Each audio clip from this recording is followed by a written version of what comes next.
Session of the Senate in the third regular session of the 18th Congress is hereby called to order. Senator Grace Poe will lead the chamber in prayer.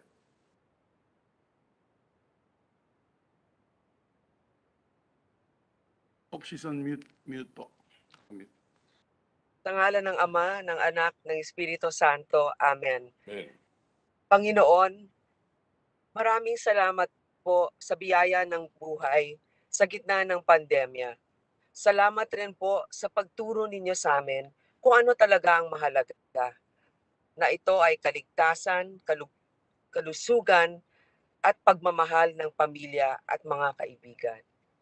Ngayong unang araw ng simbang gabi, dasal po namin na iyong proteksyonan ang ating mga kababayan, lalong-lalo na sa Visayas at Mindanao, laban sa hagupit ng bagyong Odette.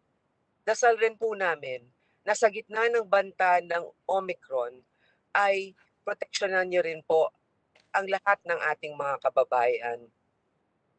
Panginoon, malapit na po ang Pasko. Sana po ay patuloy na buhayin ninyo ang galak at pag-asa sa buhay at sa puso ng bawat Pilipino. Maraming salamat po sa lahat ng trabaho na aming nagawa itong mga nakalipas na araw. Sana po ito ay makatulong mapabuti ang buhay ng aming mga kababayan. Sa ngalan ng Ama, ng Anak, ng Espiritu Santo. Amen. Secretary will please call the roll. Roll call of members. The Honorable Senator Angara, Present. Senator Binay, Present. Senator Cayetano, Present. Senator De Lima, Senator De La Rosa, Senator Drilon, Present. Senator Gatchalian, Senator Go, Present. Senator Gordon, Present. Senator Hontiveros, Present. Senator Lacson, Senator Lapid, Present. Senator Marcos, Present. Senator Pacquiao, Present. Senator Pangilinan, Here. Present. Senator Pimentel III, Present. Senator Poe, Present. Senator Recto, Present. Senator Revilla Jr., Present. Senator Tolentino, Senator Villanueva, Present. Senator Villar, Present. Senator Zubiri. Present. Yes, Senator Villar, answer the roll. Senator Zubiri, Senate President Soto III. Yes. With 6 senators physically present and 17 senators virtually present for a total of 23, the chair declares the presence of a quorum. Majority Leader. Thank you very much, Mr. President. I move that we defer the reading and approval of the journal of the 32nd session Wednesday, December 15, 2021 at a later hour, Mr. President. All right. Hearing no objection, so deferred. Thank you, Mr. President. Mr. President, one colleague of ours, Senator Grace, had asked to just give her time as she's on her way here to be able to vote personally on the floor. So therefore, we are in receipt, Mr. President, of a bicameral conference committee report, another piece of good news for everyone before we vote on third reading. So may we recognize first the sponsor of the measure, Senator Sherwin Gatchalian, Mr. President, the chairman of the Committee on Energy, to present this bicameral conference committee report. Yes. All right. Senator Chairman Gatchalian is recognized. Thank you, Mr. President. Mr. President, as the lead country on behalf of the Senate, I'm proud to present the Bicameral Conference Committee report on the reconciled version of Senate Bill number 1382 and House Bill number 10213, the short title of which will now be called the Electric Vehicle Industry Development Act, approved by both houses of Congress. There are a few notable changes made by the Bicam panel for which we seek the ratification of the body. The reconciled version further emphasizes the importance of the comprehensive roadmap for electric vehicle industry, or the CREVI, as the document that will set the pace of the rollout of the EV industry. As a development plan that will serve as a guide for all stakeholders, the CREVI will harmonize standards and specifications of EVs, charging stations, and related equipment, parts and components, batteries, and related facilities, as well as identify the time frame for the designation of dedicated parking slots and construction or installation of charging stations. The CREVI will set the timing and pace of the implementation of this law. The two houses of Congress managed to find a common ground on the two most contentious provisions: the installation of charging stations in dedicated parking slots and the installation of charging stations in dedicated spaces in gas stations. Under Section 18 of this bill, the CREVI shall determine when dedicated parking slots shall be installed with a charging station. However, the CREVI will identify specific public buildings and establishments to be installed with commercial use public charging stations. Through this, the CREVI shall address the need for a first mover in the rollout of charging stations. Under Section 19, the CREVI will now determine which gasoline station shall have dedicated spaces for charging stations. Both the owners of the building and the gas station may have the option to install, operate, or maintain a charging station in their premises, or allow a charging station service provider to do so. Moreover, we also adopted the entire section of the House version of the Department of Environment and Natural Resources inclusion among the implementing agencies.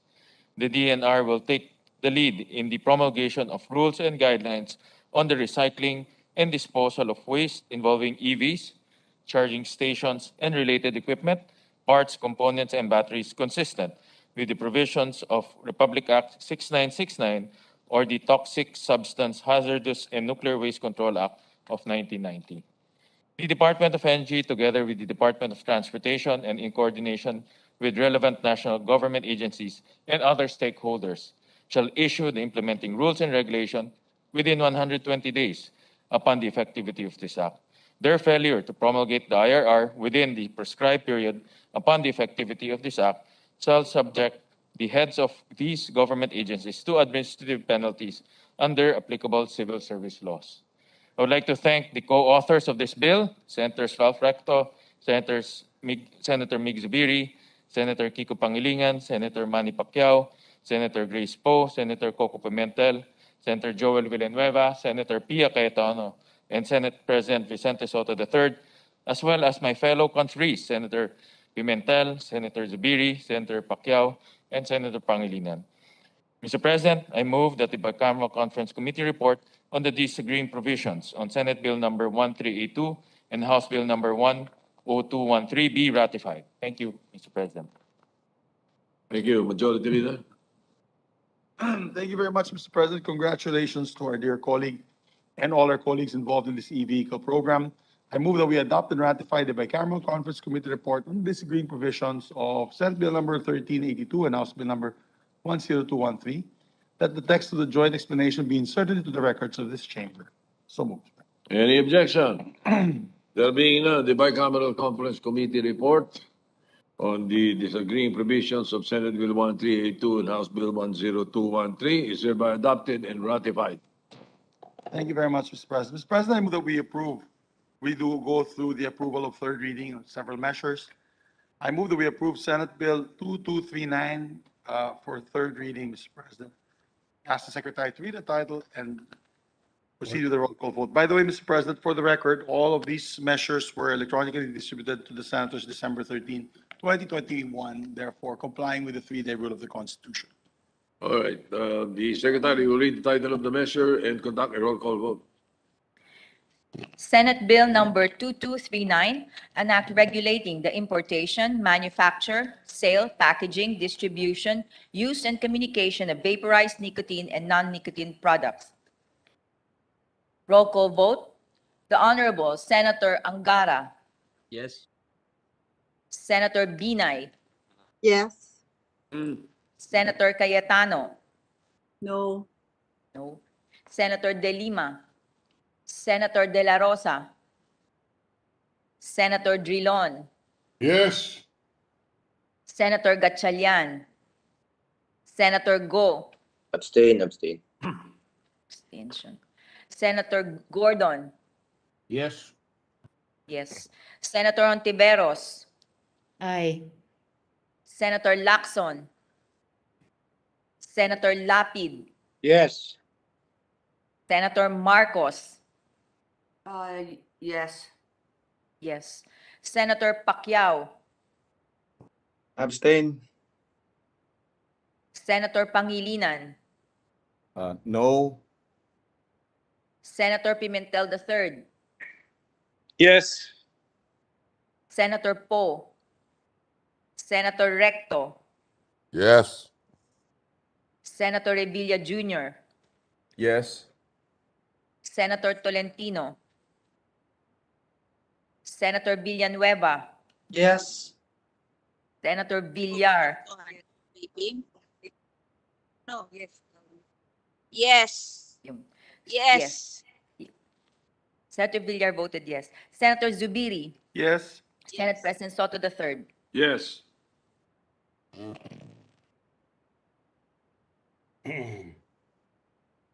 With 19 affirmative votes, 2 negative votes, and 2 abstentions, Senate Bill 2239 is approved on third reading. Mr. President, move to vote on third reading. Mr. President. Oh, sorry. There are colleagues who want to explain their vote. My apologies. Who goes first?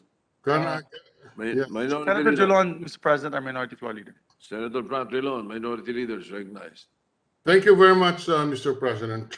Mr. President, I voted a critical yes to the vaporized nicotine product bill. Let it not be said that I am changing my stance on cigarette smoking. I remain an anti-smoking advocate, as I was when I first set foot in this August chamber in 1995, and as I would leave when the Senate adjourns on June 30 next year. Cigarette smoking is a serious social ill that the government must continue to eliminate. It has no redeeming value. As you may know, Mr. President, my dear colleagues, my first wife, Violeta Calvo, who was a cigarette smoker, died of lung cancer. So I do not need a surgeon general's warning to say that smoking is harmful to one's health. Cigarette smoking kills, period. The records of this chamber would show that I have always supported and fought for measures that would address the health and social menace we call smoking. In 2012, I authored and sponsored the sin tax reform law. It was touch and go, tooth and nail battle until the final voting, which I won by just one vote. It remains as one of the most difficult laws that I ever had authored and sponsored in my almost 24 years of being a senator. The Sin Tax Reform Law, or Republic Act 10351, is heralded as the landmark health measure that raised the excise taxes on alcohol and tobacco products to never-before levels to fund our universal health care program. In 2014, when I was the Senate President, we passed Republic Act 10643, or the Graphic Health Warning Act, through the able stewardship of our colleague Senator Pia Cayetano. The law mandated the use of graphic and text warnings to show the ill effects of cigarettes in order to discourage people from smoking. What is less known and perhaps forgotten is that as early as 1999, I, as then Majority Leader of the Senate, joined my late dear friend and colleague Senator Juan M. Flavier in working for the passage of an anti-smoking law, which he called Stop for Health Act. I repeat, I was the majority leader in the Senate then when the anti-smoking law was passed. We were not successful at our first try, but in 2003, with me as Senate President and Johnny Flavier as the Senate President pro tempore, we were able to transform his Yossi Kadiri advocate into the Tobacco Regulations Act of 2003, which stands as the country's omnibus law regulating cigarette smoking, tobacco advertising, promotion and sponsorship, and sales restrictions. These are among the legislation that I am truly proud of. I will consider them as part of my legacy when I leave this August chamber in July of next year. I now gave my critical yes to Senate Bill 2239 in the hope that I can further bring down the incidence of cigarette smoking. My vote is for those who want to quit cigarette smoking and turn to vapes and e-cigarettes as cessation aids. If vaporized nicotine products can help millions quit cigarette smoking, then I am willing to give it a chance. In the last 2 decades or so, we have used compulsion and coercion as our main weapons against cigarette smoking. Perhaps it is time to use persuasion, but my personal vision and mission stand. Let us eradicate cigarette smoking. My vote comes with a caveat, Mr. President. If and when studies will concretely and conclusively show that vaping is as harmful as cigarette smoking, or that they have instead ensnared our youth into addiction, I will come back to the Senate as a retiree to ask and beg you, my esteemed colleagues, for a repeal of this measure. Thank you, Mr. President. Senator Pimentel, Senator Coco Pimentel, you're recognized. Thank you, Mr. President. I will submit in writing my explanation of vote. Thank you very much, Mr. President. Mr. President. Majority Leader, Senator Pia Cayetano is recognized. President, I can go after the others. All right, so who goes first? Senator Angara. Yeah, Senator Angara, go ahead. Mr. President, I'm willing to give way to Senator Cayetano if she wishes. I think she wants to speak last. Okay. All right. Thank you. Thank you for giving way to our colleague, Mr. President. I just want to state for the record that I'm voting for this measure in the hope that, because cigarette smoking is an addiction, nicotine is an addiction. And as chair of the Ways and Means Committee in the 16th and 17th Congress, I happen to sponsor 2 of the bills or 2 of the laws which raised the excise tax on cigarettes and nicotine products.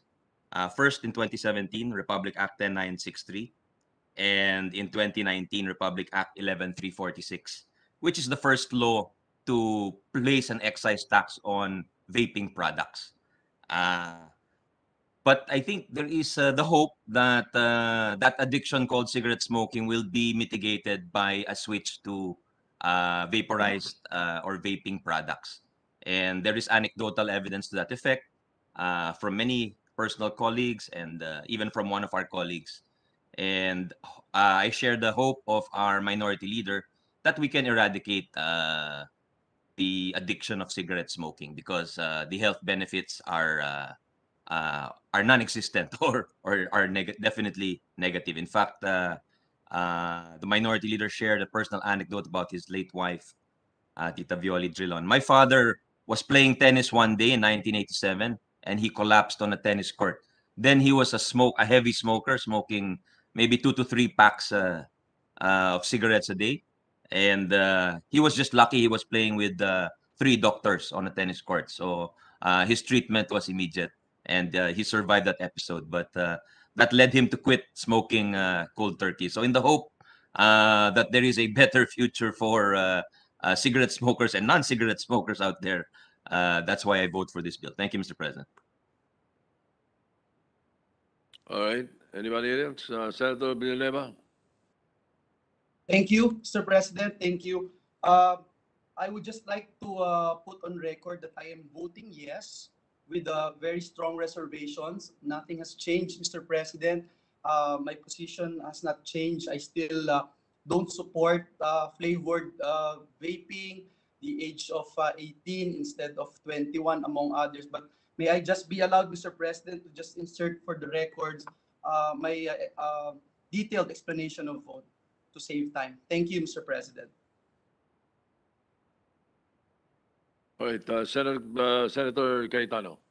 Thank you, Mr. President.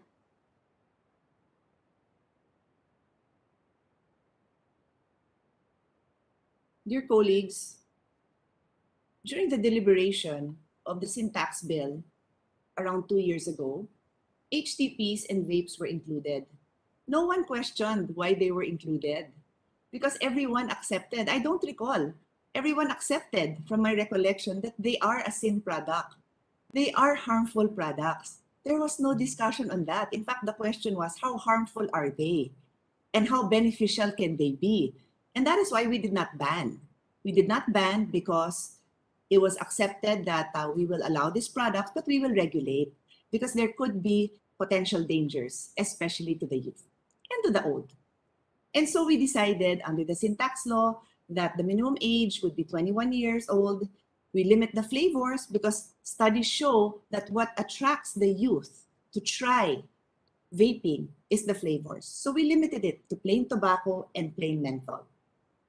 And we decided that rightfully the jurisdiction would be with the FDA. The FDA has clearly, under its laws that we have also passed some 9 years ago, I believe, it's any product. It could be food, it could be drugs, it could be cosmetic, devices, anything that may have an effect on health and would require regulation. So would that not include the sin products, whether they're alcohol or a alternative to smoking that could be better, that studies might show in the future are great? Should it not be regulated? Mind you, dear colleagues, we never banned. We did not ban in the sin tax law, nor do we ban in this e-cig regulation. All we are saying is that we will regulate. That was the condition under the sin tax law.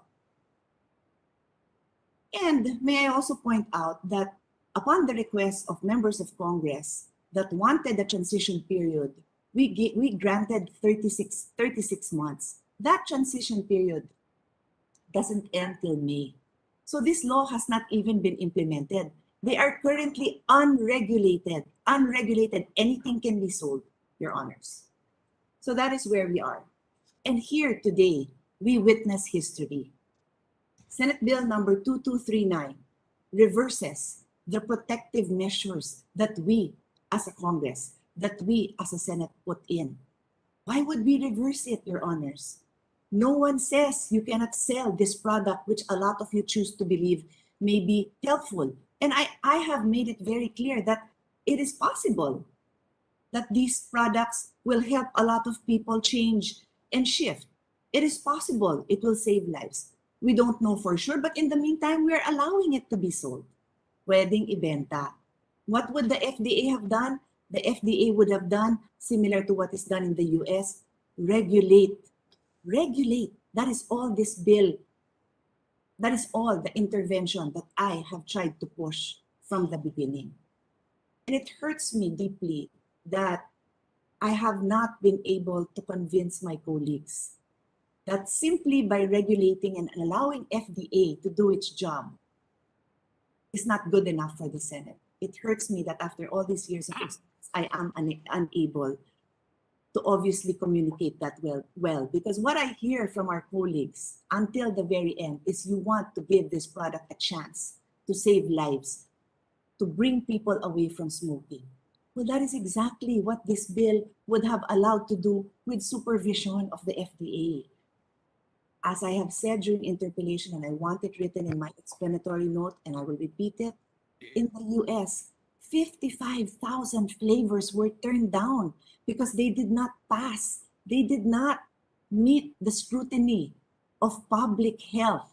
And here we are. This Senate has allowed a provision in this bill that will now turn over that duty to the Department of Trade and Industry.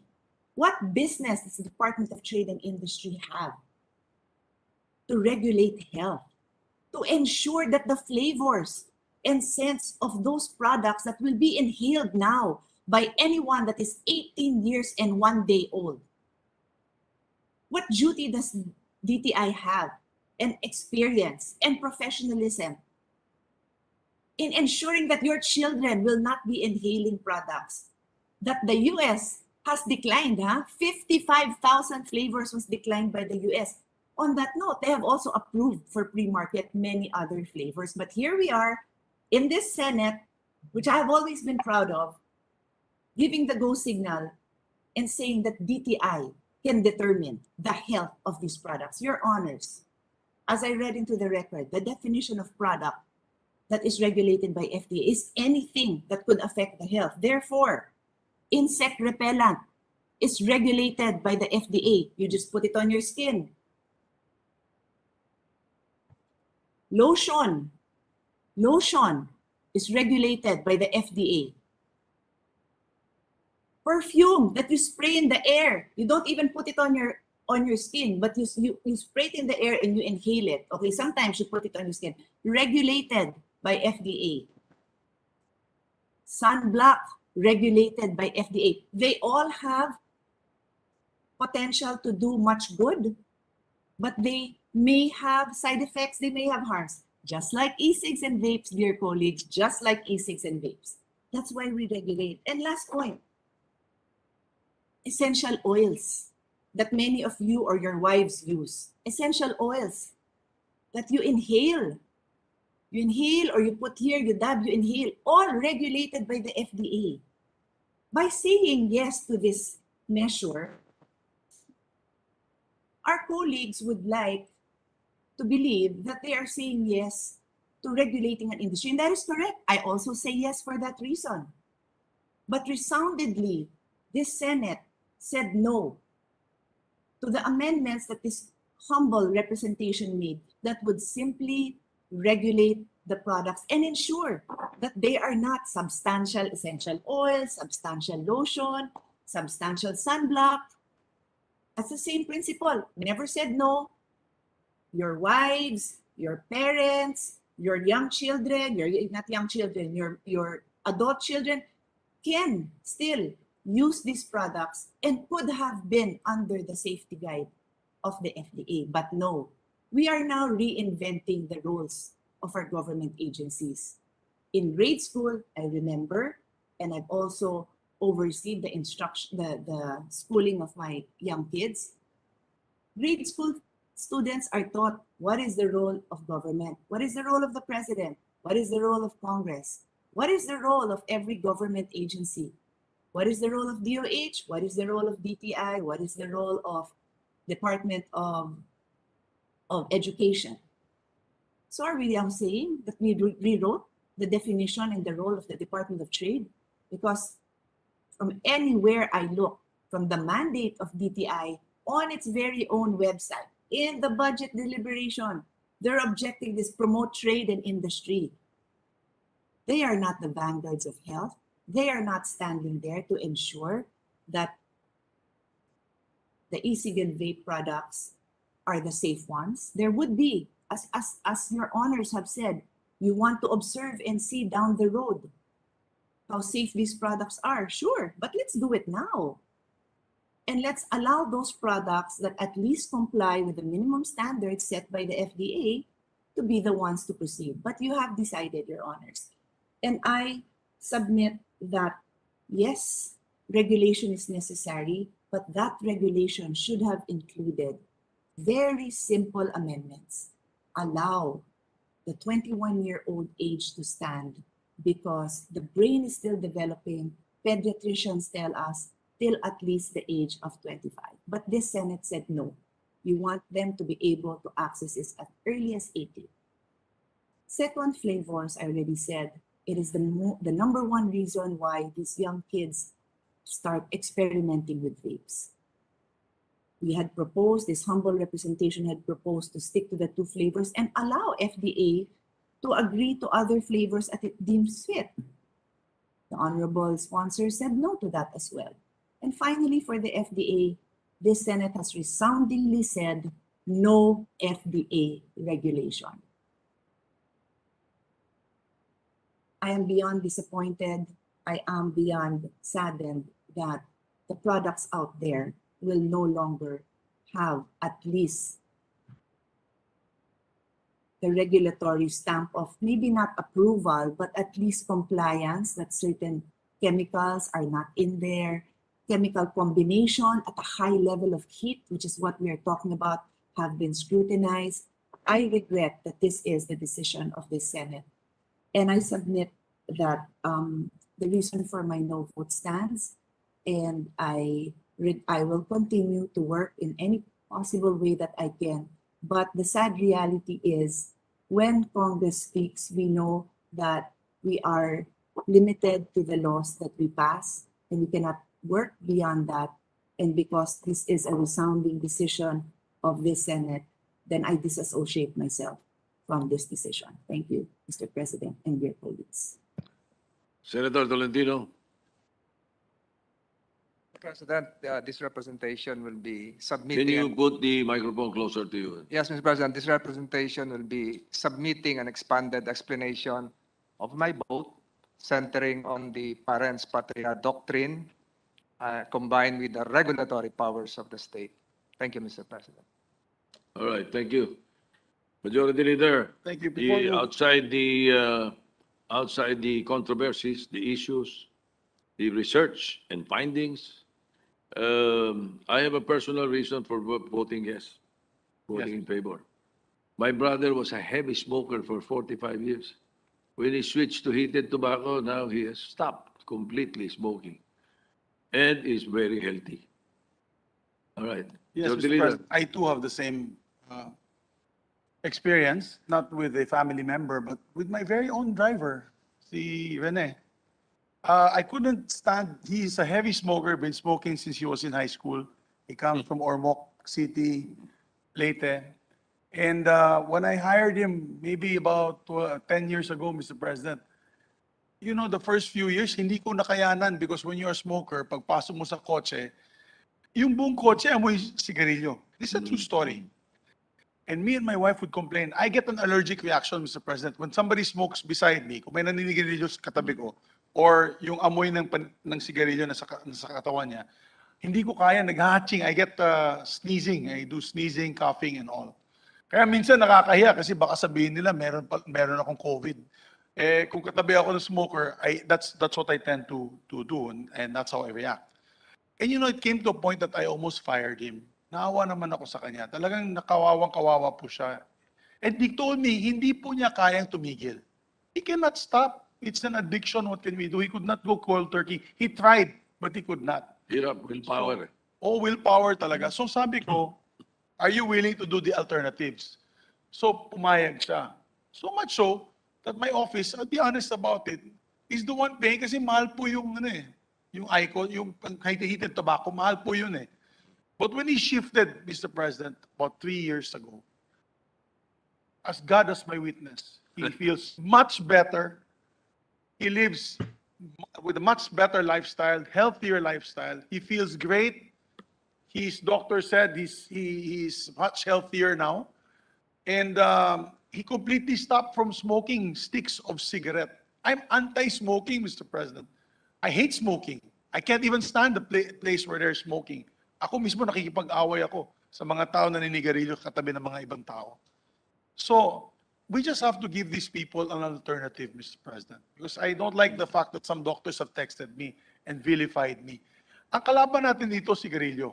Ang kalaban natin dito, tobacco sold in cigarette packs. Yan ang kaaway natin, Mr. President. we're trying to look for alternatives for them, Mr. President. Like you with your brother, like me with my driver and my executive assistant, si Jamie, who's here, I think now, ilang beses ko pinagalitan yan. Tinigil. Ngayon, IQOS, yung yung mga device na yung ginagamit niya. Ngayon, he doesn't smell bad. He's not repulsive. And he feels much better. So there's an alternative. Until they finally get off these gadgets, Mr. President, at least let's give them alternative to a better life. Yun lamang po, Mr. President. All right. So thank you, Mr. President, for our explanation of votes. Let's move on to the next item of the agenda. Mr. President, I move that we approve on third reading Senate Bill number 2395. Any objection? Mr. President. Hearing none, considerations in order. Oh, yeah, Senator Gordon.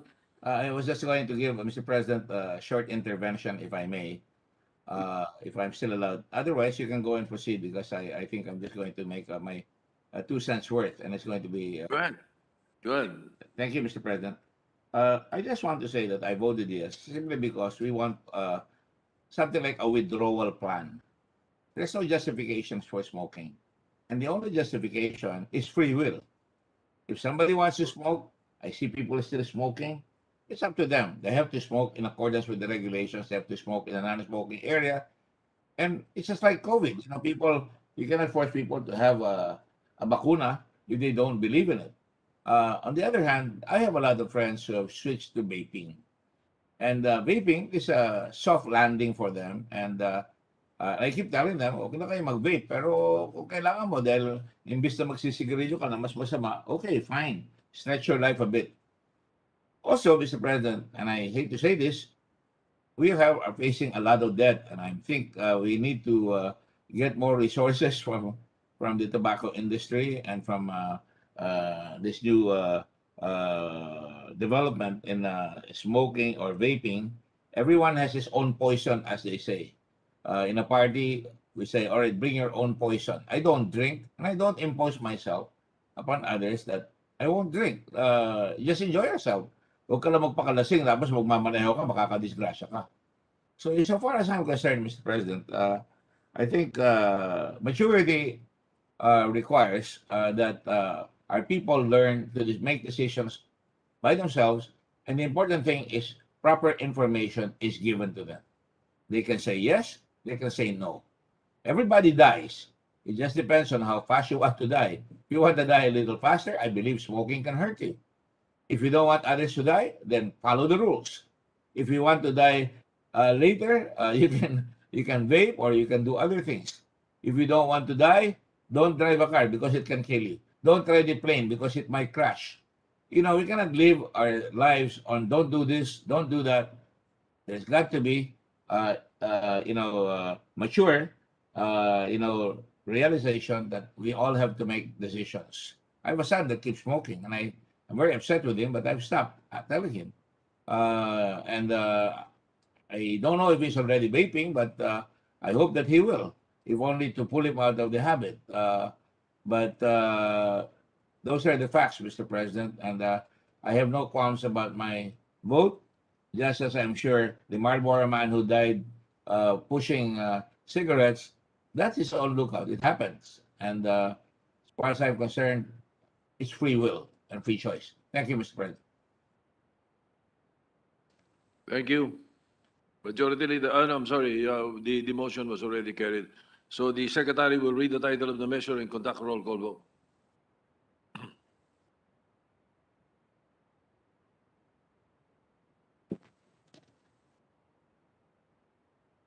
Senate Bill number 2395, an act to eradicate mobile phone, internet, or electronic communication-aided criminal activities, mandating for this purpose ownership registration of all SIM cards for electronic devices. Roll call vote. The Honorable Senator Angara, Yes. Senator Binay, Yes. Senator Cayetano,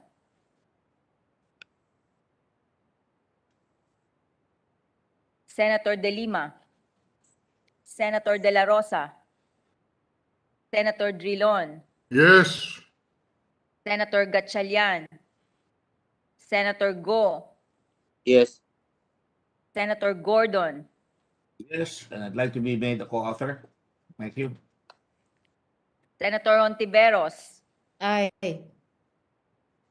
Senator Lacson, Senator Lapid, Yes. Senator Marcos, Yes. Senator Pacquiao, Yes. Senator Pangilinan, Yes. Senator Pimentel III, Yes. yes, Senator Poe, Senator Recto, Yes. Senator Revilla Jr., Wala ka ng ginaw. Yes. yes, Senator Tolentino, Senator Villanueva, Yes. Senator Villar, Yes. Senator Zubiri, Senate President Soto III. Finally, after 21 years, yes. 22 affirmative votes, no negative votes, no abstention. Senate Bill 2395 is approved on third reading. Thank you very much, Mr. President. And maybe before the end of the day, we can also appoint the bicameral conference committee members, as this has been approved already by the House of Representatives. All right. So moving forward, Mr. President, move to approve on third reading Senate Bill number 1530. Any objection? Hearing none, consideration of the measure is in order for third reading. The secretary will read the title of the measure, conduct a roll call vote. Senate Bill number 1530, an act amending Section 18, Book 7, Chapter 3 of the Administrative Code of the Philippines. Roll call vote, the Honorable Senator Angara.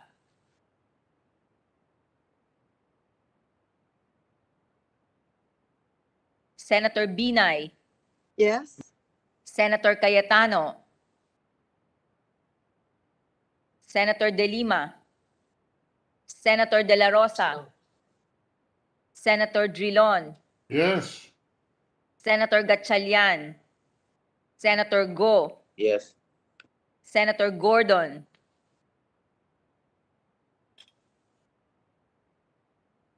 Senator Gordon. Sorry, I misplaced my, yes. Yes. Senator Ontiveros. Aye. Senator Lacson. Senator Lapid. Yes. Senator Marcos. Yes. Senator Pacquiao. Yes. Senator Pangilinan. Yes. Senator Pimentel III. Yes. Senator Poe. Senator Recto.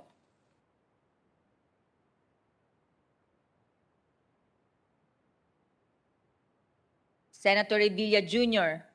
Yes. Senator Tolentino. Senator Villanueva. Yes. Senator Villar. Yes. Yes. Senator Zubiri. Yes. Senate President Soto III. Yes. Mr. President, I'd like to cast a yes vote, please. Senator Angara, yes. Yes vote, Angara? Thank you. Yes. With 22 affirmative votes, no negative votes, no abstention, Senate Bill 1530 is approved in third reading. Thank you, Mr. President. For the record, my apologies to Senator Grace Poe. I believe she wanted to manifest her vote on the SIM card registration.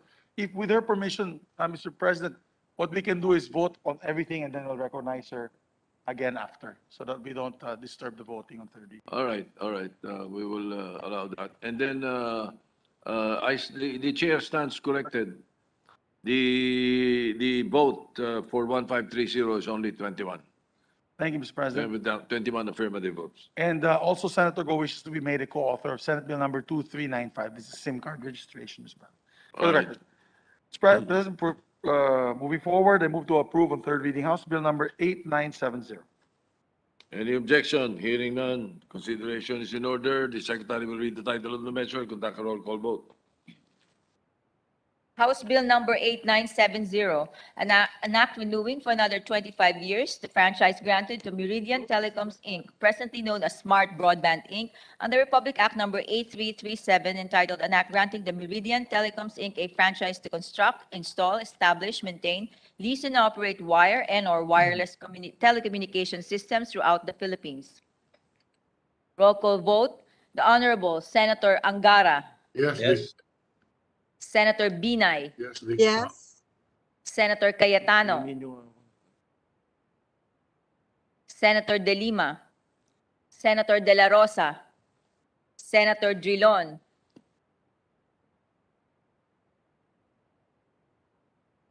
Senator Drilon, yes. Ayun, oh. Senator Gatchalian, Senator Go, Yes. Senator Gordon, Yes, yes. Senator Ontiveros, Aye. Senator Lacson, Senator Lapid, Yes. Senator Marcos, Yes. Senator Pacquiao, Yes. Senator Pangilinan, Yes. Senator Pimentel III, De La Rosa, si Pacquiao. Senator Poe, Senator Recto,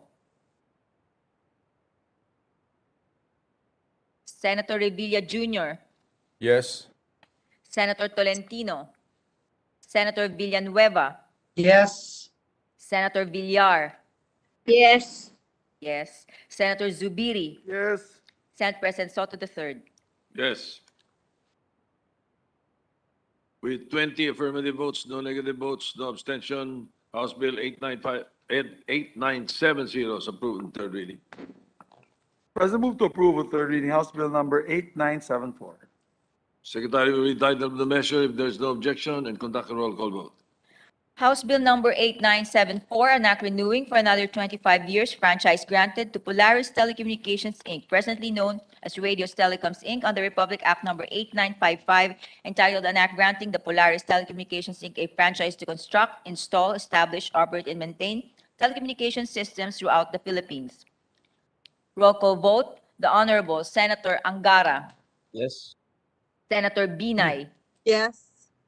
Senator Cayetano, Senator De Lima, Senator De La Rosa, Senator Drilon, Yes.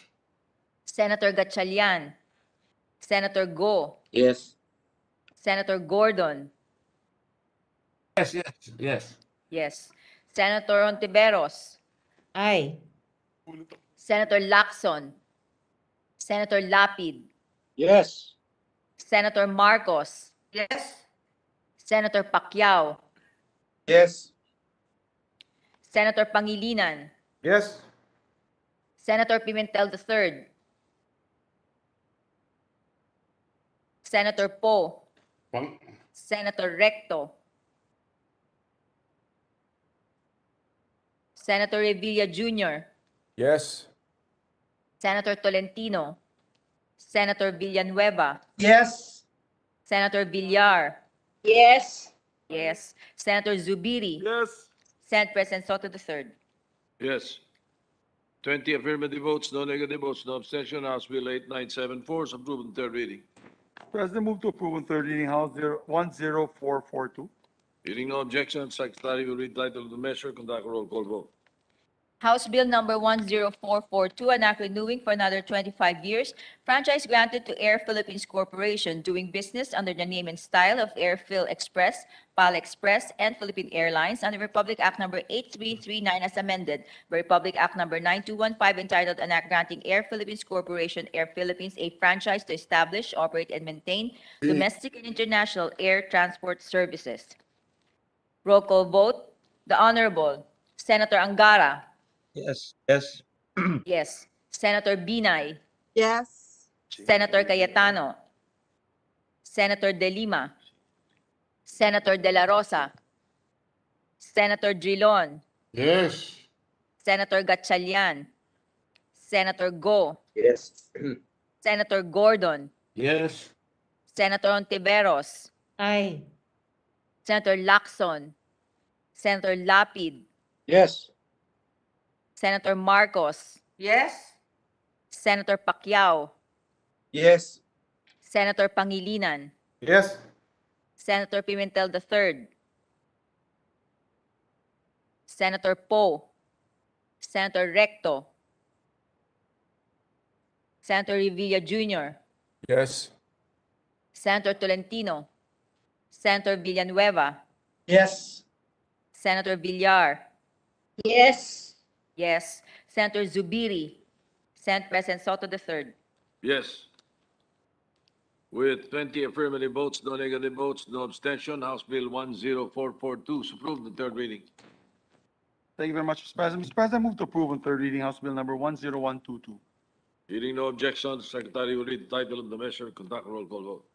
House Bill number 10122, an act granting Southern Luzon State University a franchise to construct, install, establish, operate, and maintain for educational and other related purposes radio and television broadcasting stations within its campuses in the province of Quezon. Roll call vote. The Honorable Senator Angara, Yes. Senator Binay, Yes. Senator Cayetano, Senator De Lima, Senator De La Rosa, Senator Drilon, Yes. Senator Gatchalian, Senator Go, Yes. Senator Gordon, Yes. Senator Ontiveros, Aye.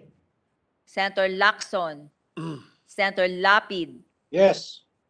Senator Marcos, Yes. Senator Pacquiao, Yes. Senator Pangilinan, Yes. Senator Pimentel III, Senator Poe, Senator Recto, Senator Revilla Jr., Yes.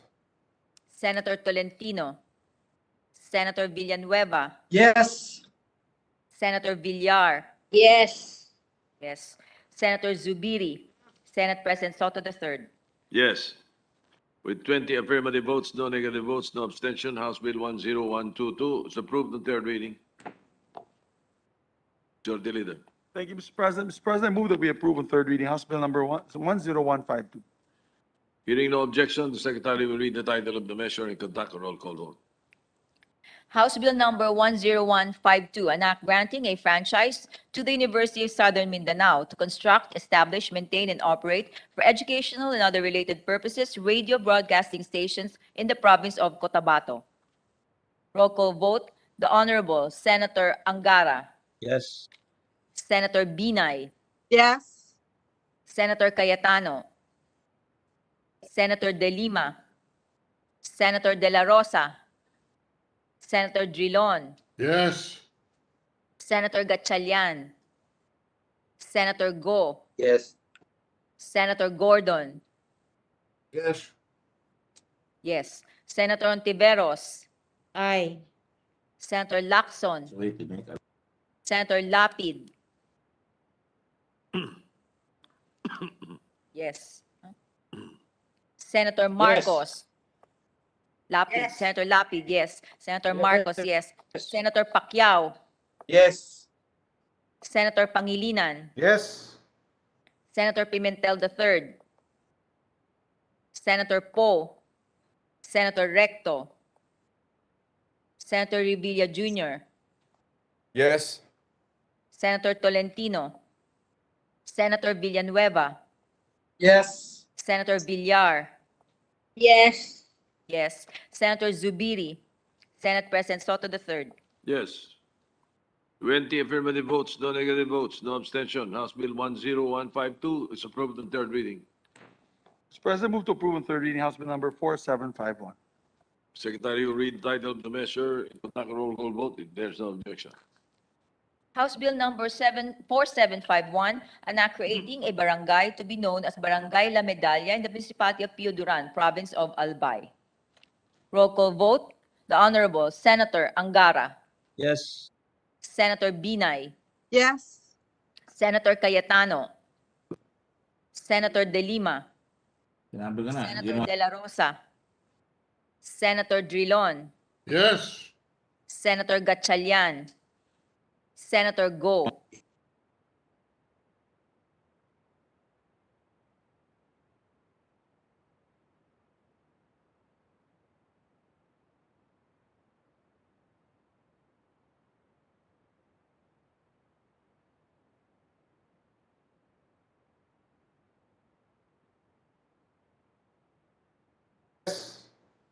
Senator Pimentel III,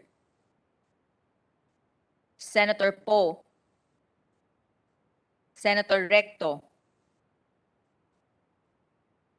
Senator Revilla Jr., Yes.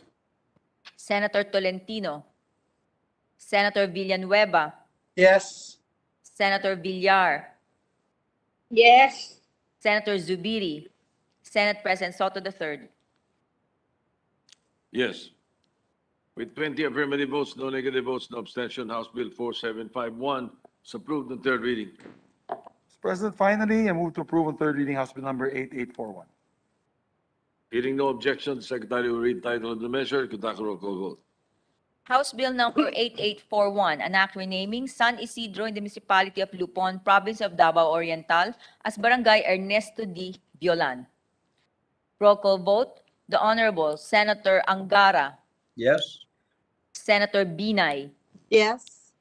Senator Cayetano, Senator De Lima, Senator De La Rosa, Senator Drilon, Yes. Senator Gatchalian, Senator Go, Yes. Senator Gordon,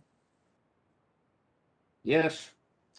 yes, Senator Ontiveros, Aye. Senator Lacson, Senator Lapid, Yes.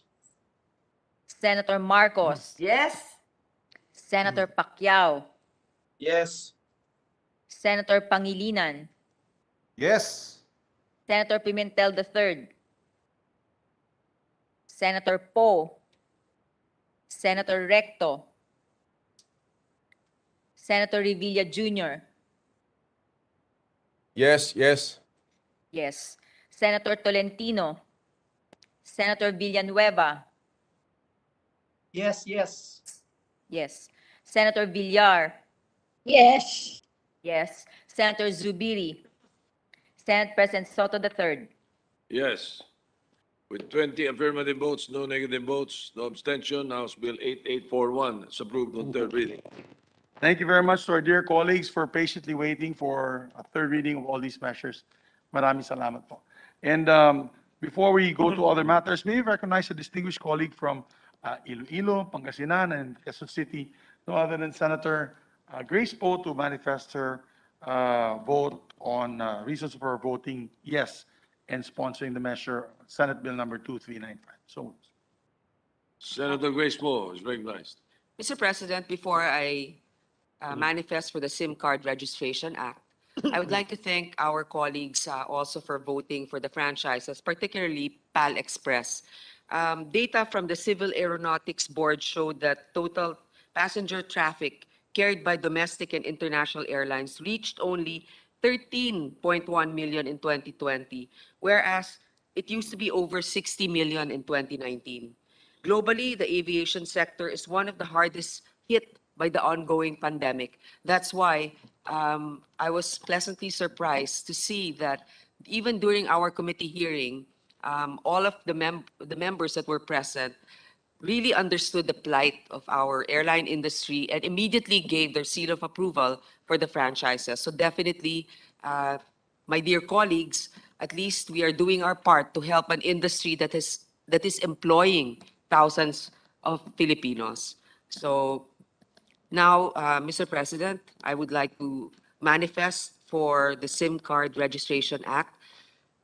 Dear colleagues, at the core of this measure is the promotion of security in the country. It is timely and fitting given that various technology-aided crimes are rampant in the country today. Nitong nagdaang linggo lamang ay napabalita ang hacking incident sa mga bank accounts ng isang kilalang bangko sa bansa kung saan milyon-milyon ang natangay ng mga kawatan. And just this year, our very own Senator Sherwin Gatchalian has also fallen victim to mobile phone-aided bank fraud. The measure establishes another layer of security protection for Filipinos, which will hopefully deter criminals from perpetrating their wicked plans.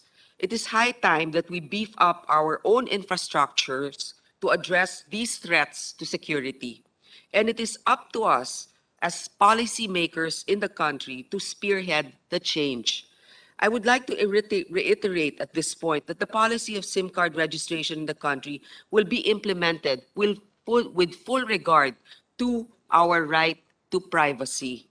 As a champion of privacy rights, we have ensured that the measure was crafted in a manner that accords the highest respect for Filipinos' right to confidentiality. Such right is sacred now, and it will remain as such even after this bill becomes law and is enforced. Once again, let me thank the people behind this legislation. First on my list is Senator Frank Drilon for providing his invaluable advice on the measure and introducing the necessary amendments to widen its scope. His proposal to expand the bill's application to the realm of social media was adopted in light of the exposés on the existence of the so-called troll farms in the country. Used correctly, social media platforms could be good and beneficial. But as we have seen in other countries, they could also open a can of worms and could tear the very fabric of democracy. Hence, Senator Drilon's amendments were well taken. I would also like to thank my colleagues here in the Senate for throwing their support behind this bill. My co-authors and the ones that advocated it first, Senate President Soto, and of course, Senator Lacson, Zubiri, Gatchalian, Villar, Pacquiao, and Pangilinan, and all the other senators who believe the need for this measure. Your support has encouraged me to push harder for the bill's passage, which I heard has been pending for many, many years now. I am also extending my gratitude to the representatives of the national government and law enforcement agencies for expressing their full support for the bill. Their technical assistance and expert opinion have been useful in crafting the law. For that, I wish to thank the NTC, DICT, DTI, NPC, PNP, and NBI. Finally, many thanks to Globe, Smart, and Dito for rallying behind this policy. Despite the costs that will be added to them for implementing this system, they agreed that it is something that must be done to protect their customers. I commend them for doing the right thing. May the passage of this bill pave the way for a safer and more secured mobile use and cyberspace in the country. Maraming salamat po. Thank you very much, Mr. Short President. leader. Congratulations once again to the sponsor, Senator Grace po. Mr. President, a colleague of ours would like to avail of the privilege hour. That's the last item on our agenda, Mr. President, but I think he's on the phone right now. So, Mr. President, may we recognize, and after of course, the availment of the privilege hour, we will have the Senate President's Christmas message of hope to all of us, not only the Senate, but our Filipino people. So, Mr. President, before your Christmas message, may we recognize our distinguished colleague from the province of Zambales and the Republic of the Philippines, no other than Senator Richard Gordon, to avail of the privilege hour. Senator Richard Gordon is recognized. Thank you very much, Mr. President, Majority Floor Leader, distinguished colleagues, very, very precious friends. Mr. President, before we go on a Christmas break, please allow me to announce that I have circulated the committee report from your Blue Ribbon Committee for your respective signatures. It is about the non-implementation of laws, particularly Motorcycle Crime Prevention Act, or RA 11235, which we passed 2 years ago. And of course, we all know that just recently we saw the deadly consequences resulting from their inaction. Wala po nangyayari, marami po namamatay, wala pa rin yung operation center natin para kung may magkagawa ng krimen, mari-report. As we all look forward to thinking about blessing things in the holidays, reunion with families, more time with kith and kin, and those dear to your hearts, please think also about what has been distributed for your action, which you may deem appropriate. Many of us are reaching their third year here in this chamber. A number of us are in their sixth, and some are on their way out, regretfully, because of term limits. I'm about to finish my 12th collectively, and I have some experience to share which might help all of us as we go into the next Congress. Among many other functions assigned to us by our Constitution, I will talk about two as well, very important, if not the most important roles we are mandated to perform: lawmaking and oversight. 1987 Constitution Article 6, the Legislative Department, Section 1 tells us that legislative power shall be vested in Congress, in us here. I will not belabor that point because all of us know what that means. Among the laws we pass, we can mention the Annual General Appropriations Act as one very important law. Government, at least theoretically, will be hard put to function normally it will not be able to rationally provide for the needs of our people unless we pass an appropriations law in due time. And I congratulate Senator Angara for that, as well as the other colleagues. We are also able to provide funding to meet the needs of our people in this once-in-a-century pandemic because we passed Biennials 1 and 2. There is the opinion that after we have passed bills and the subsequent signature of the President is obtained, assenting to that proposal resulting thus in that legislative act, then our work is done. And thus we are on our way to the next legislative work that needs our attention. Our aim is to protect the people through the rule of law. If the law we had passed is not implemented well, or worse, is not implemented at all, what do? We heard the Senate President the other day initiate, the Senate as a committee of the whole on smuggling. And largely, as I pointed out there, we have to enforce the law. So if the law is not being enforced or they're dragging their feet, ano gagawin natin? Do we just tell ourselves that our job has been done in accordance with the charter and therefore cannot do anything anymore? Shall we lie supinely on our backs and hug, as Patrick Henry would say, the elusive phantom of hope that someday we can have reforms in our country? Do we enlist the aid of another great department, the judiciary, by filing cases of mandamus, commanding the executive to perform what it's duty to do, implementing the law? Where does that leave us then? What are the consequences for not implementation of laws? Our aim, again, is to protect the people. When the executive fails to implement, and I use that, very generally, a law properly, or when it fails at all to implement what we have passed, the result is a situation where the executive department could just sneer at us, disrespect us, or worse, show to the world how powerless we in the Senate or in Congress can be. That is completely unacceptable to us, Mr. President, especially since we too have been put here in place by voters of the entire country. Our mandate is no less strong, our role no less important than the others. But that, while personal to us, is not the only consequences I will discuss in a short while. We cannot allow ourselves to just concede the enactment of what may be called symbolic laws, treated as mere advice, treated as mere hortatory urgings rather than as imperative commands. The failure to implement results not merely in our having wasted our time, long hours, the people's money, and efforts in passing measures that seek to alleviate problems and hardships our people suffer today, it simply endangers a lack of respect for the laws. Non-implementation of law has dire consequences for our people, even deadly. Many suffer injuries or die because of this dereliction of duty. The law cannot save those who deny it, but neither can the law serve any who do not use it. The history of injustice and inequality is a history of disuse of the law. Law has not failed and is not failing.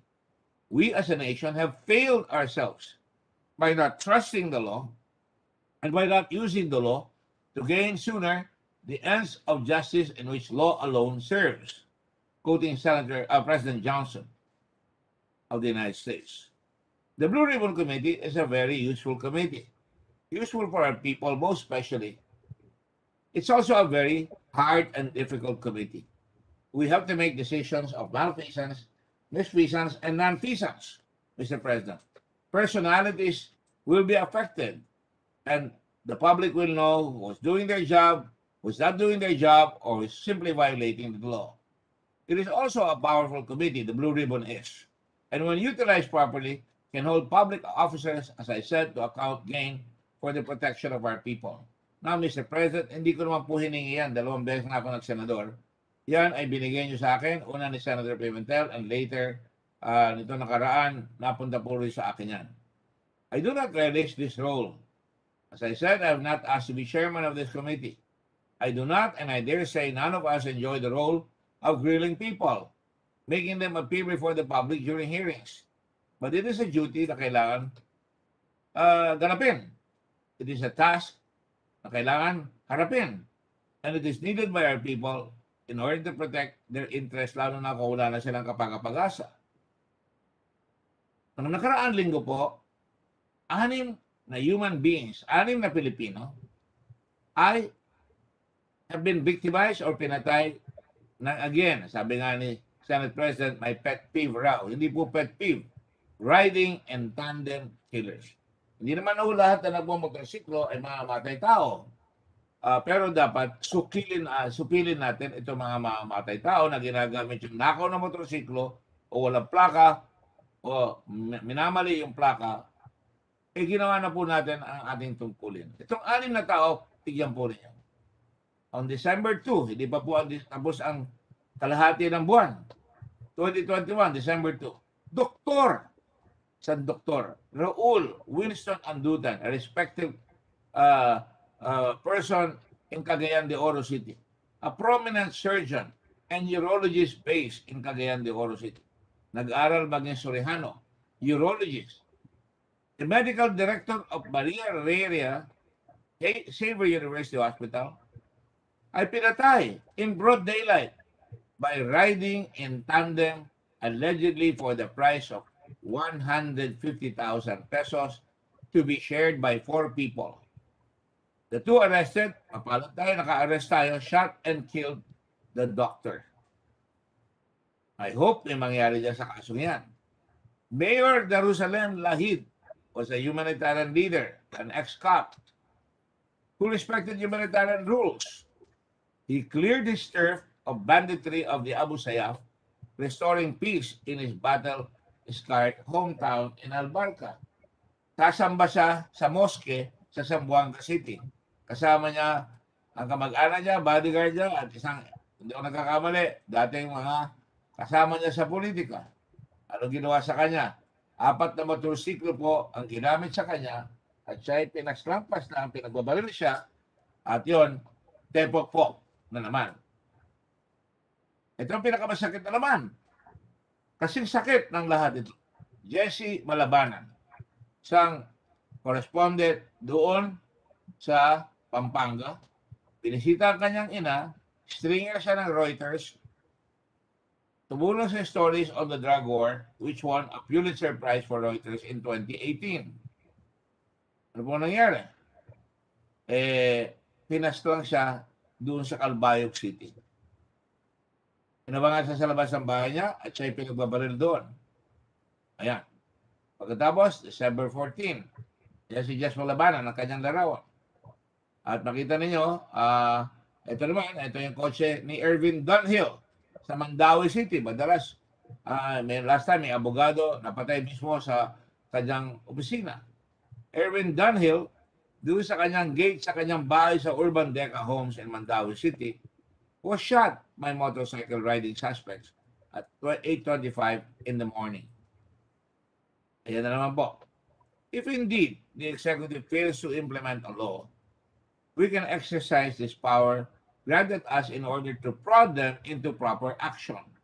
We cannot sit idly by, and we, the Senate, can do more than merely hoping and praying that the law we have passed is implemented. We have more than lived up to this function in the Blue Ribbon Committee, investigating malfeasance, misfeasance, and nonfeasance of public officers. Yan po na lang po kayo ng halimbawa ng LTO. Mabait naman na tao, mukhang mabait na tao, baka sobrang bait. Yung kanilang Assistant Secretary Edgar Galvante. On March 8, 2019, pinasa po natin yung RA 11235 entitled the Motorcycle Crime Prevention Act. Using motorcycles in the commission of crimes by requiring a bigger plate number in the back and a decal, hindi po doble plaka, ngunit doble protection ang binigay natin, hindi doble plaka. Siniraan nga po yan ang katakot-takot. Okay lang ho yan, free country, pero natatakot sa iba, doble plaka raw, malalaki. Bakit naman di po natin gagawin yan? 19,000 na ang ginagamit ang motor. Itang nakaraan 5 taon, ay wala hong nahuhuli halos. Konti lang. At nakikita nyo, nakakalungkot. 11235 was passed to protect the public. Protection ba yan? 19,227 people being killed with impunity. Murder, 7,123. Homicide, 422. Physical injuries, rape, ginagamit pa motor, robbery, carnapping, lahat na naandyan, theft. Ang total, 19,227. It was passed to protect the public against a full arsenal against criminals using motorcycles. It was enacted to protect the innocent from motorcycle-laden criminals by allowing easier identification of specific vehicles used in many crimes. Through the requirement of larger, legible, more identifiable, color-coded license plates. Sa kulay pa lang, malalaman na natin kung saan galing rihon. At merong mga plaka at yan ay papasok sa computer at dapat papasok sa isang operation center para may nakita tayong plaka, papaliwanag ko mamaya, ma-report na kagad. The absence of bigger readable and color-coded motorcycle plates has unquestionably contributed to the rampant unabated killings in the country. Sabi ko na po yung record, 7,123 ay murder dito sa 19,277. Ngayon lang taon na ito, 202 biktima ang namatay sa motorcycle riding in tandem. Kung nag-crash po yan, malaking headline yan. 200 nawatay sa aeroplano. Ito, nasisingitan tayo, hindi natin napapansin, unti-unti pinapat ang ating mga kababayan. According to the Committee to Protect Journalists, CPJ, an independent non-profit organization in the Philippines, the Philippines is the 7th deadliest country in the world for journalists. The tally of UNESCO and the CPJ range from 17 to 23 killings. At in 2021, 4 out of the 5 journalists were killed by riding in tandem. List of journalists killed by riding in tandem include John Heredia in 2021 to Pilar Capix, Yentes Quintoy, General Santos, Renante Cortez, Cebu City, Jesus Palabanan, Samar. Because of the dismal failure of the Land Transportation Office, na inimbestiga natin na matagal, to implement RA 11235, more people are being killed and getting killed by criminals in riding down. Impunity is not accountability. It's impunity, not accountability, reigns. Second, bakit hindi dadami yan? Hindi po ginagawa yung Joint LTO PNP Operations and Control Center dedicated para mahuli lahat yung mga yan. 2 years after the signing of the law, no functional operations and control center has materialized. Kahapon po, tinawagan ko na naman sila. 6 na tawag, wala pong sumasagot. Nung sinabi nilang meron, tinawagan namin sila nung nag-hearing sa harapan ni Secretary Galvante, walang sumasagot. Section 15 provides that the LTO is mandated to set up a 24/7 command center which will function as an action center for the reporting on the commission of crimes perpetrated through the use of stolen vehicles, especially stolen motorcycles. The command center should include text blasts, warning people on the occurrence of killings and other crimes. It should be equipped with a reliable real-time database na galing sa LTO, nasa kanila lahat ng plaka. The latest available technology and adequate hardware and software including a working mobile app na papamahagi sa mga mamamayan. Pag may nakitang walang plaka, pwede na kaagad i-report. Kung may nakitang barilan, pwede nang i-report. Sufficient to immediately address emergencies or concerns. Ibabato nila sa mga barangay, sa mga pulis. At certainly, you've taken a big bite out of crime pag nangyari yan. So, let me paint you a picture po na pagkatapos ma-report yan, pwede mag-issue ng all points bulletin. If you lose your motorcycle, you can report it directly to the OPSEN with a touch of a button through a mobile app. If you see a motorcycle with no plates, report it. Example of messages that can be sent to OPSEN would be motorcycle without plate seen in this corner right now. Nandun sa mapa nila yan, ginagawa ko po yan sa Red Cross, mayroon kaming OPSEN. Nakikita ko po lahat kung saan nangyayari yung nasasagasaan o na-aksidente. Kayang-kaya naman sigurong gawin lalo na ng gobyerno. Ang Red Cross ay isang humanitarian organization na walang budget sa gobyerno. If you see a riding in tandem who has just committed a crime, you can report it to the OPSEN. All these reports become recorded automatically in the database. Any picture, pwede padala sa database, which can be used for crime prevention. Pwede ako maglagay na naman ng mga videos na nakukuha mismo ng media at palabas yan. Pero di po ba natatandaan nyo yung mismong inimbestiga natin sa Muntinlupa, sa GCTA? Yung tenyente doon na nag-aaral ng abogasya, pinatay sa harapan ng eskwela ng kanyang anak na sinusundo ng motorcycle riding in tandem, malapit sa Muntinlupa. Ang dami na nating napakitang ganyan, pero tayo ba ay namamanhid na rin dito sa ating Senado? With a working smartphone app connected to the OPSEN, PNP, Barangay Police, and other relevant authorities, the LTO, can be a super hub of information and a fulcrum where the witnesses to crimes, not just victims, can quickly report in real time the crimes they witness, location, and other details. Mas magaling pa ho ata ang kriminal pati bangko. Nakukuha yung mga deposito ng tao. Dito nga, kawawang-kawawa naman ang tao. Ang gobyerno dapat tutulungan natin maproteksyon ng tao, hanggang ngayon, wala pa. Kaya, in-expose po natin sa Blue Ribbon yan, dami namamatay. How many of these crimes are solved? The implementation of the law can help us solve these crimes. Only 26% or 5,032 cases were marked solved sa 19,277 cases na halo-halo. Yung mga naghahablot ng wallet, ng bag, o ng cellphone, o tumatakbo sa nakabangga. We must assert the implementation, Mr. President, ladies and gentlemen of this honorable Senate. I-assert natin ang Senado, yung implementation natin na 11235. A citizen-centric law. Para sa tao yan, hindi para sa atin. Kailangan bigyan natin ng kapangyarihan ang ating mga kababayan to participate in preventing and fighting crimes.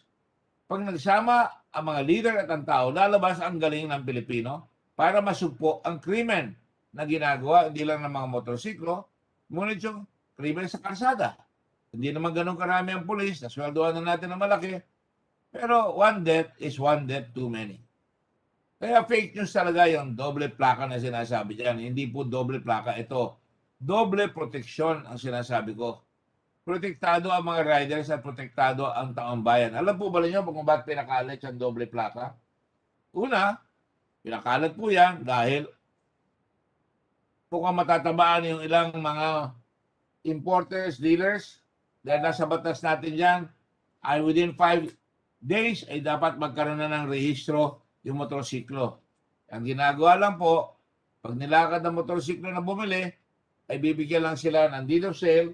Ay tignan nyo ang biktima niya mga yan. Walang plaka yan. Paparahin yan.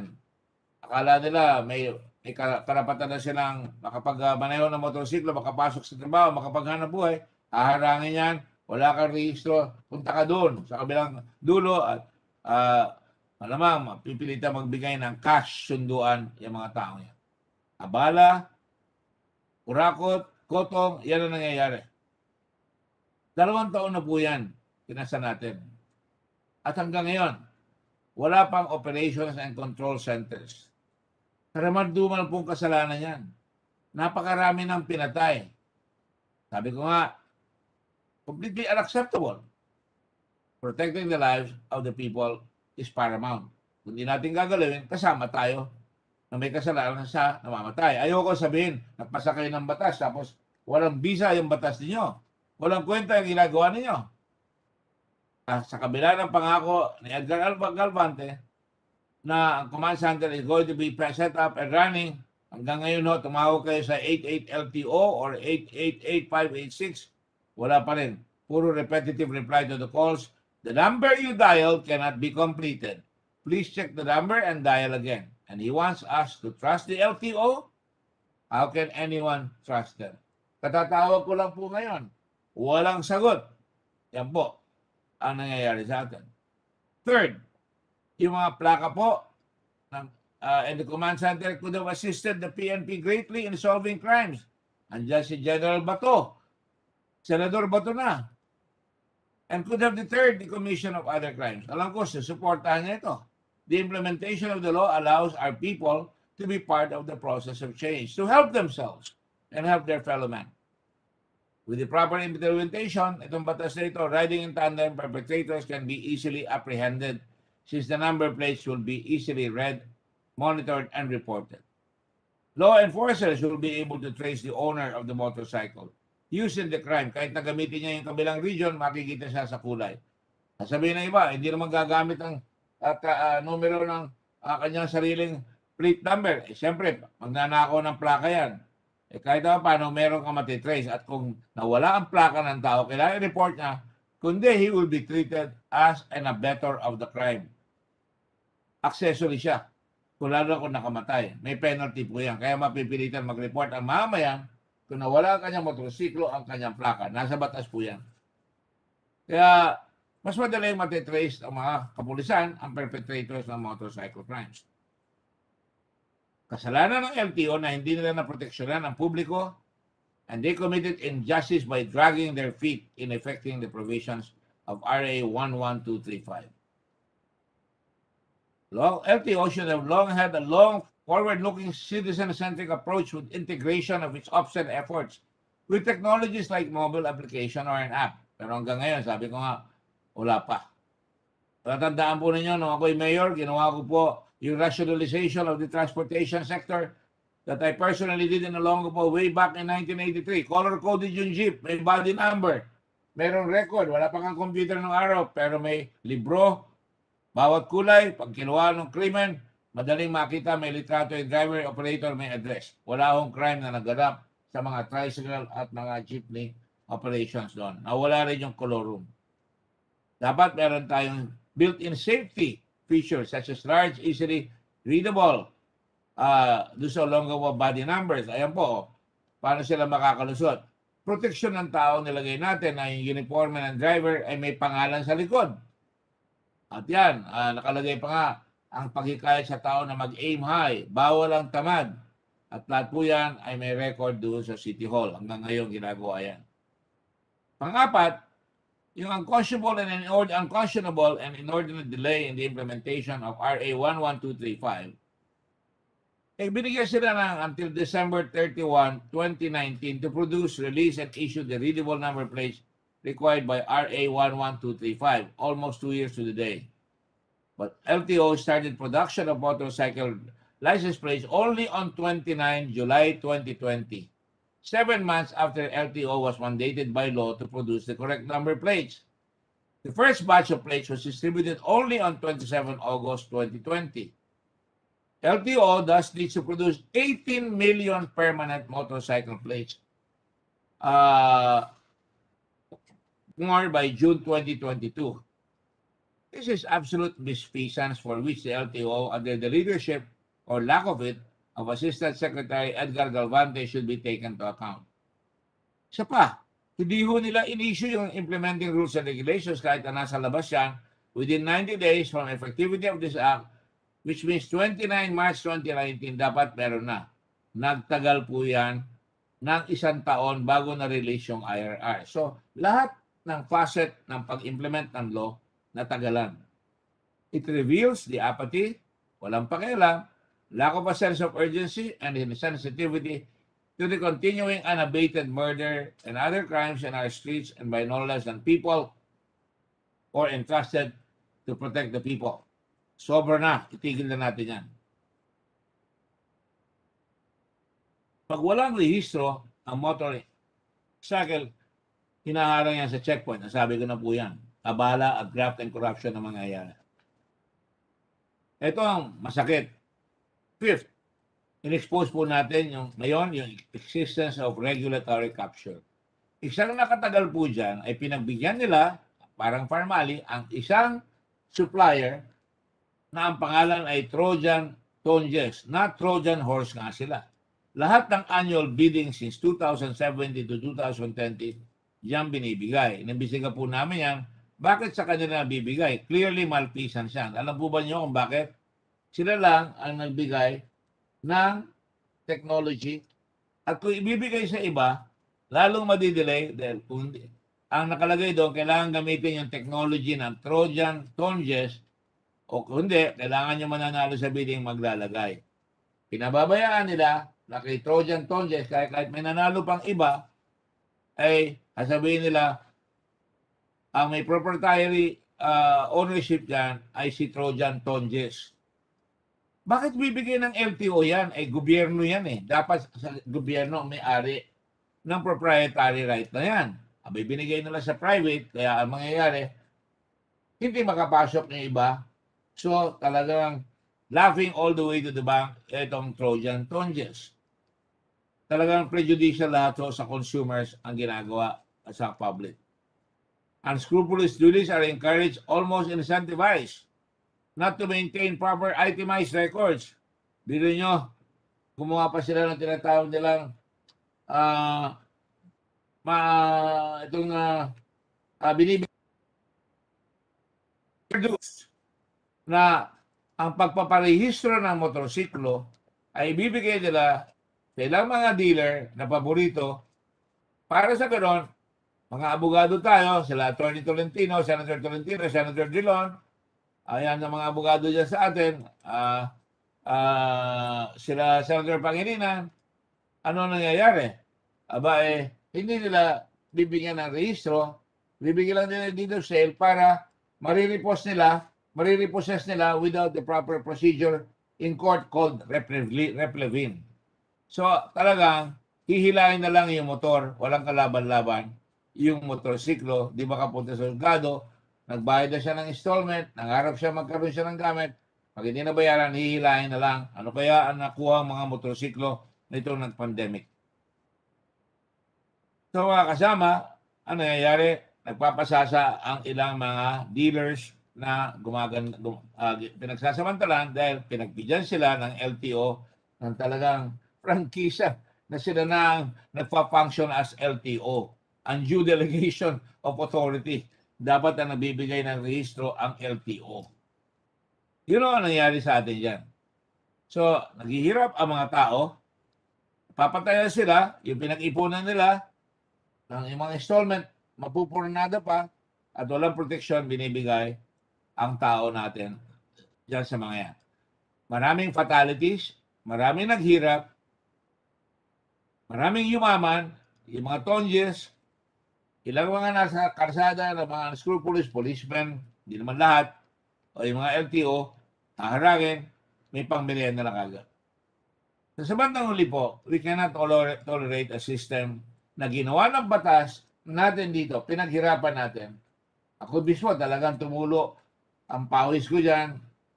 Pero ano nangyari? Hanggang ngayon po, 2 taon na. Ang tagal ko na pong finale ang batas na yan. Alam ni Senator Revilla yan. Nung una pa lang kami senador, hindi lang natapos, hindi umabot.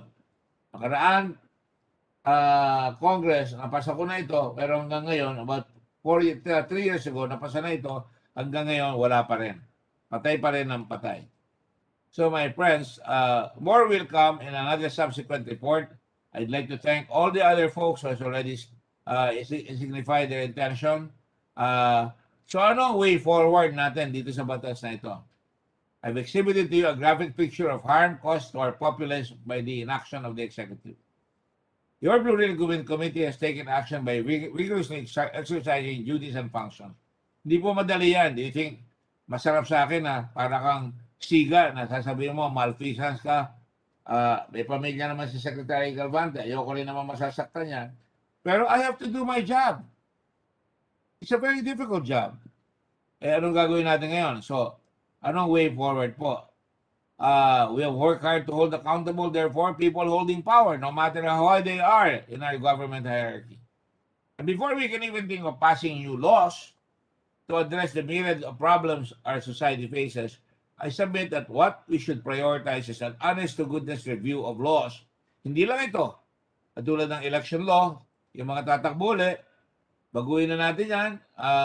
O di kaya naman itong lalabas natin sa Blue Ribbon Committee ulit, ay alisin na natin yung mga binibigyan natin na pinapark lang yung pera ng gobyerno, katulad ng PSDBM, saka PITC, marami tayong mababago, para hindi naman maging paper tiger ang ating Senado at hindi pa kailangan tumayo ang Senate President mismo para tawagin ang pansin ng customs na hindi ini-implement yung batas laban sa smuggling.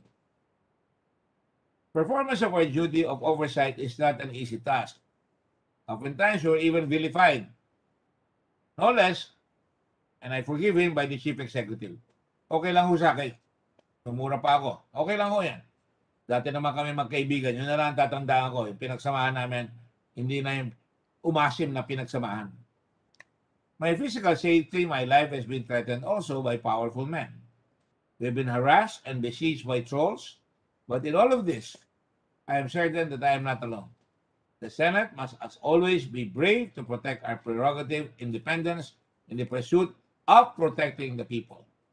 But the problems I've talked about with you cannot stop, as neither can it stop you, my dear colleagues. We have taken our oaths, sumumpa tayo, to serve and protect the people. A trust has been assigned for us. Pareho tayo ng Pangulo na binoto ng buong bansa for us to uphold by those who have put us in office. We cannot disappoint them. We cannot let them down. We cannot betray them.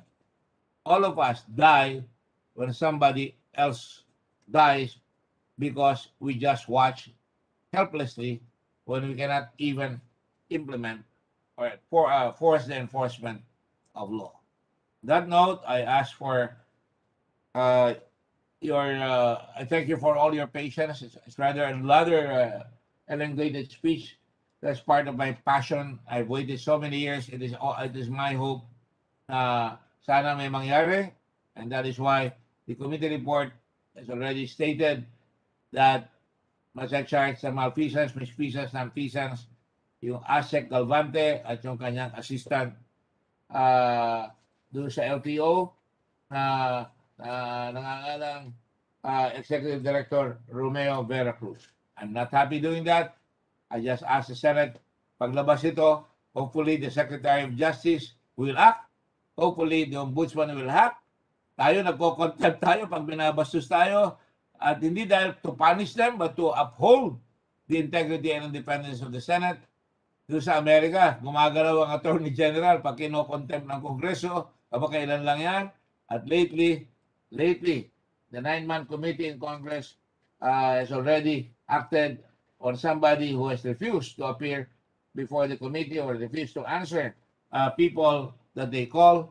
So ganoon din dito sa atin, gumawa tayo ng batas. Pag hindi ginaganap, siguro dapat yan ang magiging bagong function rin ng Blue Ribbon Committee sa mga darating na panahon na hanapin yung mga hindi ina-implement na batas para magkaroon ng saysay ang ating bansa. Maraming salamat po. I wish everybody a Merry Christmas. I'm sorry I have to do this because it will be the end of the year. And by the time we meet each other formally, it will be next year on the birthday of my father on January 17th to meet for the next 9 session days. And then we would go into the period of the elections by February 9. It is my hope, mapasa natin to para makakalabahar tayo sa tao na meron tayong ginawang kabutihan para sa kanila. Maraming salamat po sa inyong lahat. God bless the Republic of the Philippines. Mabuhay po ang bansa. Thank you. Thank you very much, Mr. President, to our dear colleague, Senator Gordon, for a timely message. Truly, we need to act on this problem of riding in tandem. We congratulate the gentleman for bringing this up to this chamber. Mr. President, we are now ready to hear the message of our distinguished colleague, the Senate President of the Philippines, Senator Vicente C. Soto III. Hey. The Senate President is now recognized. Thank you, Madam Presiding Officer. Good afternoon, my esteemed colleagues, fellow senators, distinguished guests, civil servants, friends, my fellow Filipinos. At this compelling juncture in our history, it is easy to lose hope. It is understandable, though, as this ongoing pandemic is yet to have a clear end in sight. Be that as it may, there are still a lot of reasons to remain hopeful. With the easing lockdown, we expect our economy to improve further in the last quarter of the year. This indicates that economic activities have started to pick up. Thanks to the aggressive vaccination rollout drive and the willingness of our people to get vaccinated. With more of us being vaccinated and receiving booster shots, we know that our situation is likely to improve in the days to come. At sana po ay magtuloy-tuloy na ito. As this is a season of good tidings to celebrate the birth of Jesus Christ, allow me to provide you a nice list of what your Senate has done this year. A comprehensive one, of course, will be submitted, but let me highlight some. Last December 1st, your Senate approved the 2022 national budget amounting to over 5 trillion pesos. Frontline agencies, namely the Department of Education, the Department of Public Works and Highways, and the Department of Health, received the top allocations. Overall, the Congress prioritized health budget to ease the limitations brought about by the lockdown, and this will consequently redound to the opening of the economy. Other than the programs in the 2022 budget, the Department of Health has or was granted assistance through Republic Act number 11525. This law provides for a procurement process for the vaccine and its administration. Moreover, your Senate also filed bills that shall assist farmers and create jobs. Senate Bill 1927, or Cash Assistance for Filipino Farmers Act of 2020, has been passed by both houses. In addition, Senate Bill 1590, or Trabaho sa Oras ng Pandemya Act, is now pending in the committee. This bill shall enable job creation for skilled and unskilled workers in government offices or any government projects in infrastructure, flood control, historic sites, and others. Now, since I've mentioned jobs, it is likewise worth highlighting the approval on third reading of the Department of Migrant Workers Act. Of course, congratulations to the entire Senate headed by Senator Joel Villanueva, which this representation believes is a well-deserved Christmas gift to our overseas Filipino workers who are considered our modern-day and economic heroes. While our country has been battling COVID-19, this august body also made sure that our economy will bounce back from its status pre-pandemic through the passage of the amendments to the Retail Trade Liberalization Act and the amendments to the Foreign Service Act. And just yesterday, your Senate has approved on third reading the bill amending the 85-year-old Public Service Act that seeks to improve the quality of public services and goods at lower costs to our fellow Filipinos. Kudos, congratulations to our presiding officer, Senator Grace Poe, and of course the Minority Leader, Senator Frank Drilon, for leading the bill in the Senate. Be assured that your Senate is unceasing in doing its share, also in finding hope amidst this pandemic. Kamakailan, meron na namang bagong coronavirus strain, yung tinatawag nilang Omicron variant. Sa makatwid, ay baka hindi pa po tayo natatapos sa laban. Ngunit sa gitna nito, patuloy na bumubuti ang ating kalagayan. Mas mababa ang infection rate natin ngayon kung iahambing sa mga nakaraang buwan. Unti-unti na rin nababawasan ang COVID-19 patients sa mga ICU wards. Although the virus may disappear, still, vigilance is key. we should not let our guard down and follow safety protocols.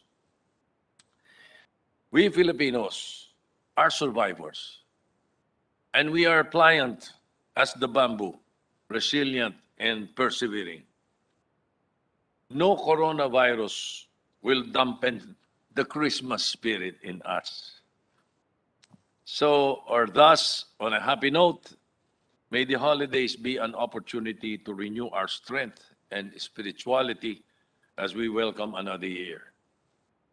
I now take this opportunity to thank all of you who have been with us throughout our little and big steps, whether in paths rough or smooth, or those unpaved.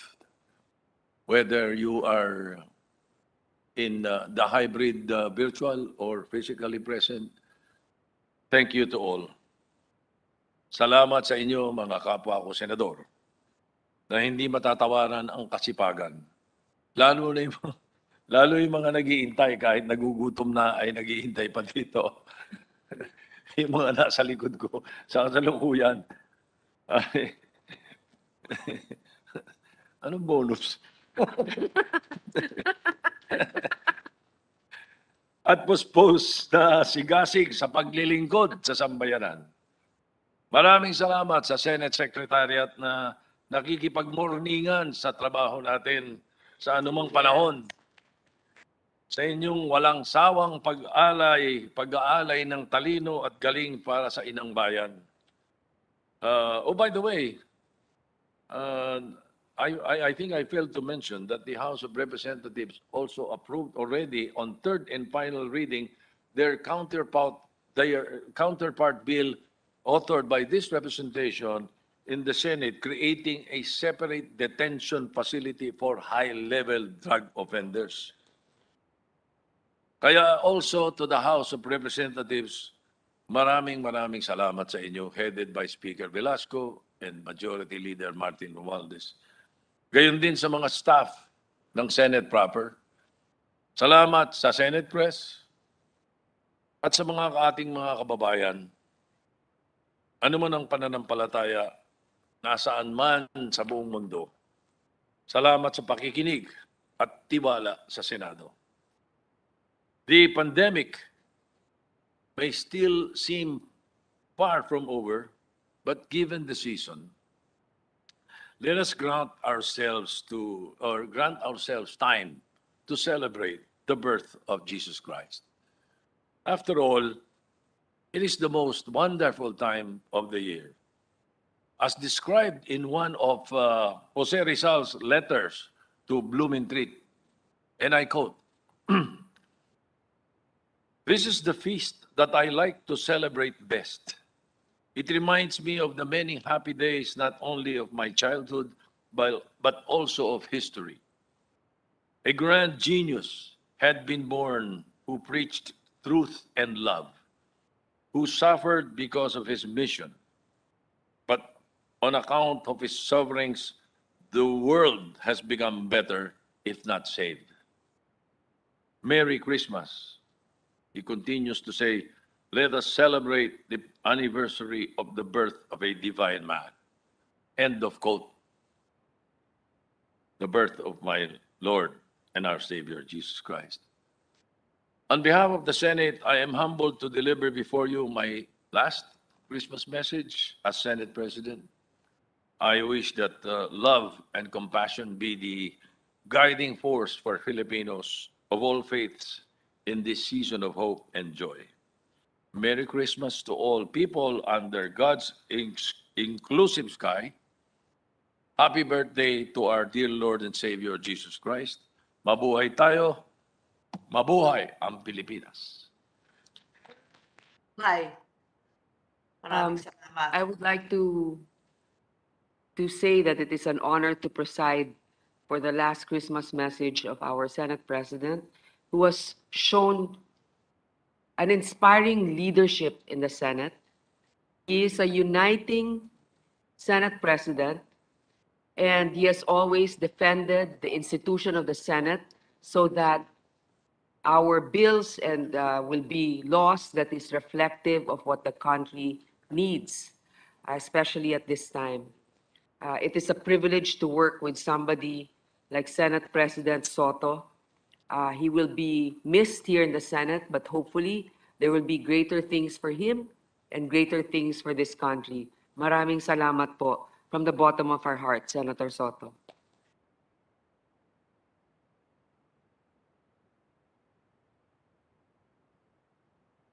May suspend session for just 1 minute to allow the Senate President to return to the restrooms. Session suspended.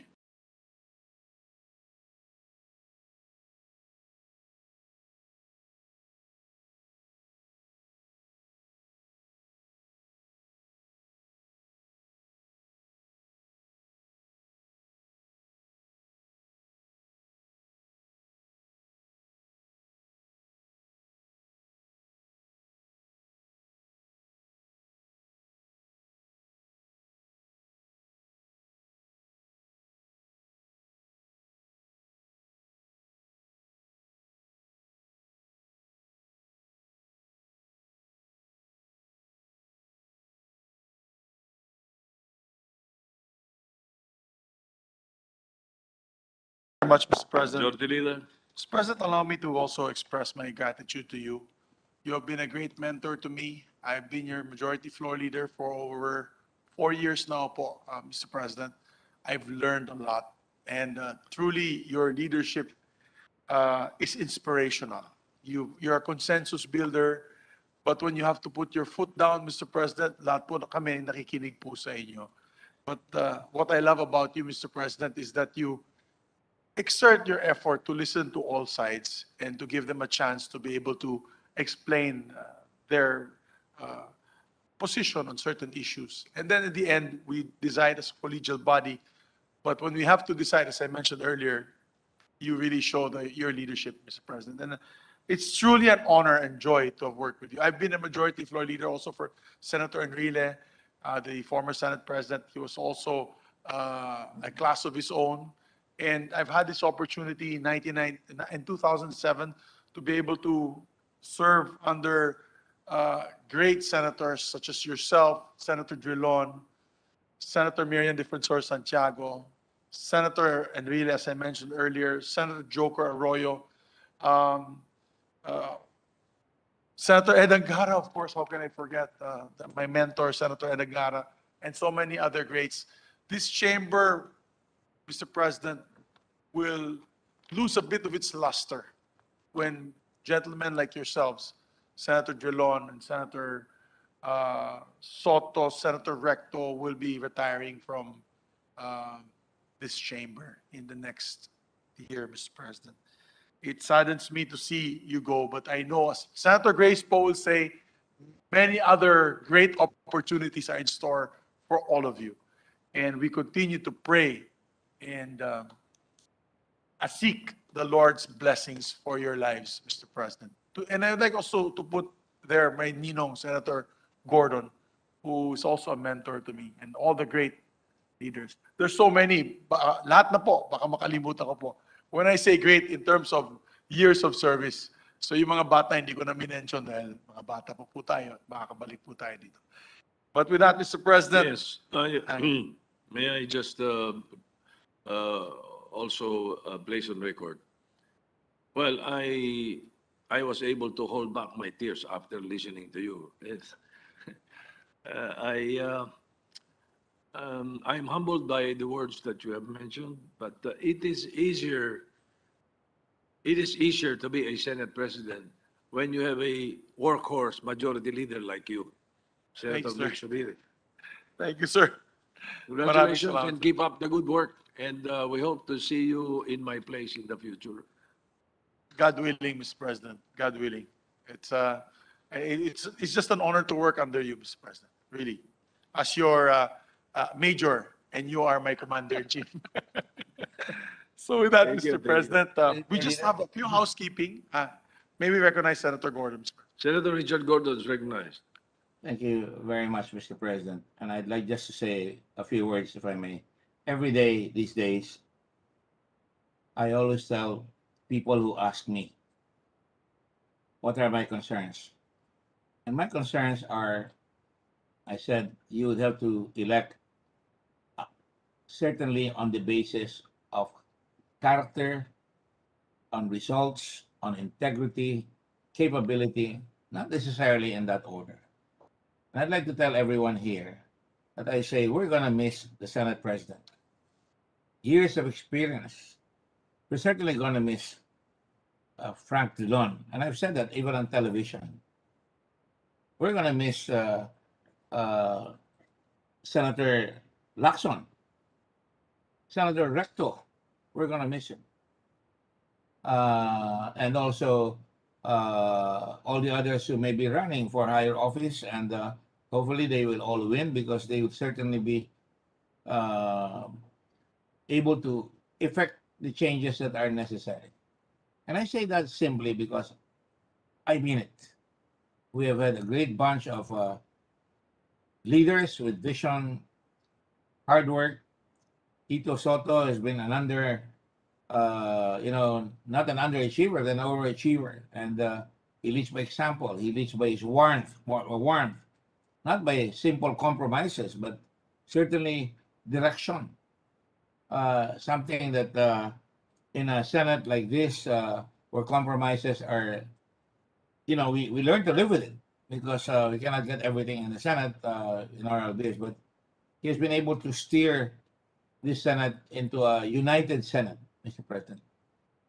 And certainly, the balance that Frank Drilon brings to us, his knowledge, his experience, my gosh, not only because he's my friend, and I consider him my friend of long ago, and certainly that balance can certainly enhance the Senate's performance, and that the public must be aware of it. They must treasure it. They must learn to pick people of this caliber. Or for that matter, Ping Lacson's astuteness in the budget, his hardworking efforts at making sure that the budget is assisted. I'm sure Senator Angara appreciates that, and I'm sure many of us appreciate that. Certainly, another stalwart member, Senator Recto, in terms of crunching the numbers in finance, or for that matter, in revenue generation, or etc. These are folks that are going to be really, really missed by the Senate. Of course, there are many others. This should not happen without the support of the hardworking young people in the Congress. I just say young, but they're already in their mature years. The majority of our leader, my anak, Mick Subiri, has always been a workhorse of tremendous talent. Tama yung sinasabi niya, trabahador ng Senado. Tama yan. And what would we be without the son of worthy son of a great father, Ed Angara, Sonny. Certainly, all these other folks here that see Pastor, Villanueva, practically, being able to shepherd all these labor-related laws, or lately the Overseas Filipino Workers Act. I salute you, Joel, not only because you're from Central Luzon, but because you've always been affable, you've always been somebody who respects hard work and has been able to do so. That is why, we will also, Kiko Pangilinan has another term like me, but Kiko has sacrificed himself to run for the vice presidency. And I hope, along with the others, we're friends, we're competing, but, wala naman tatapon dyan eh. The electorate would be wise to select from people who came from the Senate, Mr. President. Certainly, Manny's humility, Manny Pacquiao, he has another term left as well, but his humility and his hunger to learn is there.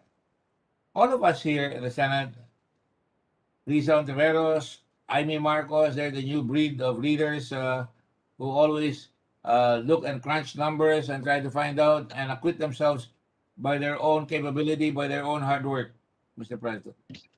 Tol Tolentino, my goodness, what can I say about Tol? I mean, this is not a goodbye. I'm just this would not happen because,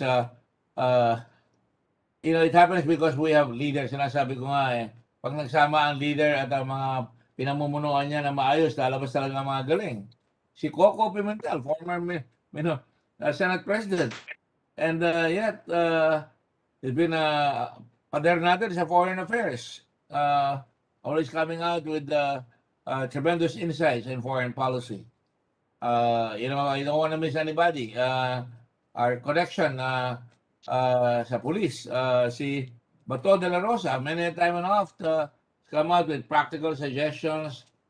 And of course, our Mama Bear, Cynthia Villar, how can we not appreciate Mama Bear na nagagawa niya yan? Certainly, si Senator Gatchalian, again, talagang a workaholic in terms of education, in terms of one, like Pia Cayetano, really, I think she has almost practically outshone her father in terms of hard work, in terms of the diligence and the passion that she puts into her work. I'm just saying this not to say it, but certainly all of them are appreciated. Bong Revilla, of course, very, very convivial, very affable, certainly comes in regularly and makes her effort. Nancy Binay, my goodness, I mean, what can I say? She makes the day sparkle with her simplicity and her grace. Of course, grace po. Talaga naghahawa-hawa kayo sa graciousness. Certainly, Bongo and Dito Lapid and who have I missed? I mean, walang may tatapon sa Senado, Mr. President. Each one has a role to play and they play their roles in the best way they know how. Certainly, like I said, Senator Poe has done with some marvelous legislation, particularly the public service law and many of the legislation that has to be done. So I'm doing this extemporaneously. I got encouraged by the simplicity and the humility of our leaders. Senate President Tito Soto, his daily grind becomes a very, very day that we all look forward to because he brings in his experience, his wit and his brilliance in the deliberations, and I really respect that. Araw sila sabi ko, Tito Soto selected a very good wife in Helen, but I must say now that Helen has had good judgment in selecting Tito as his lifetime partner. And I'm sure my good friend Frank has enhanced and made everybody look good because he has, as Pia would say, scattered into the record many of his brilliance, like Tinkerbell, coming out with, those crystals that she sends out so that people can fly, like Peter Pan. So, Mr. President, I hope that I have not, I don't want to be accused of just saying things. These are meant coming from the heart. The people of the Philippines has elected the Senate. We come from you, and we try our best to fulfill our oaths. And that is why the importance of leadership in this coming election is so crucial. And it is my hope that the people will learn from the Senate and the people will learn to choose the right leaders. And in the end, we must all be together because there's only one common purpose. We may disagree, but we should not check the sincerity of others in terms of their loving our country. And that is to be presumed right away until proven otherwise. Many, many thanks for the privilege this year. We'll still meet next year. But certainly, gusto ko mauna na. Baka maubusan ako pag nagsalita na lahat ng mga kasama natin. Pero I'm sure they can do it better than I do. Thank you very much, Mr. President, and kind colleagues. Thank you. Thank you very much, Mr. President. And yes, We also, I forgot to mention, and I'm glad that Senator Gordon mentioned it earlier, also the greatness of our distinguished colleague, Senator Ping Lacson, who, with his eagle eyes, really helps us come up with a lean and mean budget every year, Mr. President. That we have to put that on record. And of course, I also forgot to mention, Mr. President, I had the opportunity to work with the great Senator Nene Pimentel, the father of the local government code. At the same time, he was also our designated leader of Mindanao, the Mindanao bloc at that time. So they will all be missed, Mr. President. You'll all be missed, but we'll continue to pray for your good health and for a better future ahead of you. So, Mr. President, before we adjourn, we just have some housekeeping measures, designations to Bicamps, Mr. President. With the permission of the body, I move that we proceed with the Senate President's designation of the Senate Conference of the Bicameral Conference Committee on the disagreeing provisions of Senate Bill number 2395 and House Bill number 5793. This is the SIM card registration act. All right, the following members are hereby designated as Senate conferees to the Bicameral Conference Committee on the disagreeing provisions of 2395 and House Bill 5793. Senator Grace Poe as chairperson. Members, Senators Gatchalian, Lacson, De La Rosa, and Drilon for the minority. Thank you very much, So Mr. President. designated. Thank you very much, Mr. President.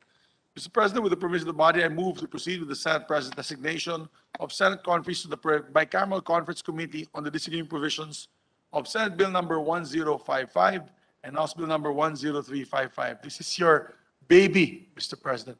This is your baby, as well as I'm also an author of this, and together with Senator Gordon, the establishing of separate facilities for prisoners convicted of heinous crimes, Mr. President. Yes, the following members are hereby designated as Senate conferees to the Bicameral Conference Committee on the disagreeing provisions of Senate Bill 1055 and 10355 of the House. Senator Richard Gordon as chairpersons and members Lapid, Angara, Subiri, and Pangilinan. So designated. Thank you, Mr. President. Finally, I move to transfer to Committee on Rules to the proper committees the following Senate bills so that they can be heard during the break, Mr. President. The Committee on Health and Demography is the primary committee, and the Committee of Finance is secondary committee. Senate Bill number 1629, Senate Bill number 21291, and Senate Bill number 2244. These are hospital bills, Mr. President. Any objection? Hearing none, so transfer. Mr. President, Committee on Basic Education, Arts, Cultures, Primary Committee, and to the Committee on Finance, Secondary Committee. There's our Senate Bill number 1813, Senate Bill number 2309, and Senate Bill number 2386. So moved. Any objection? Hearing none, motion is approved. Finally, to the Committee of Tourism as the primary committee, Committee on Environment, Natural Resources, and Climate Change as the secondary committee, and Committee on Finance as the tertiary committee. Senate Bill number 2168 and Senate Bill number 2403. I'm sorry, 2168 only, Mr. President. I apologize. 2168? Yes, Mr. What, 2403? Hindi na? Hindi po, iba pa yung ibang committee po yan. All right, any objection? Hearing none, so transfer. And finally, to the Committee on Justice and Human Rights as primary committee, Senate Bill number 2403. Any objection? Hearing none, so referred. Thank you, Mr. President. Before we adjourn, I'd like to remind our colleagues that we have a standing Senate resolution number 15, entitled a resolution authorizing all regular standing committees, oversight committees, and special committees of the Senate to conduct hearings, meetings, and consultations during every recess of the Senate to have continuity in the process of passing pending proposed legislation and to conduct investigations on issues of national interest in aid of crafting relevant legislation. So with that, Mr. President, Merry Christmas and a Happy New Year to all. My apologies to the Secretariat for all the overtime. Thank you to our colleagues for the overtime.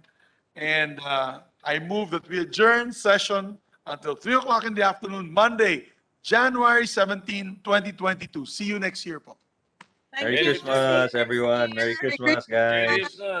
The session is adjourned until 3 o'clock in the afternoon of Monday, January 17, Merry Christmas. 2022. Thank you. Merry Christmas, everyone.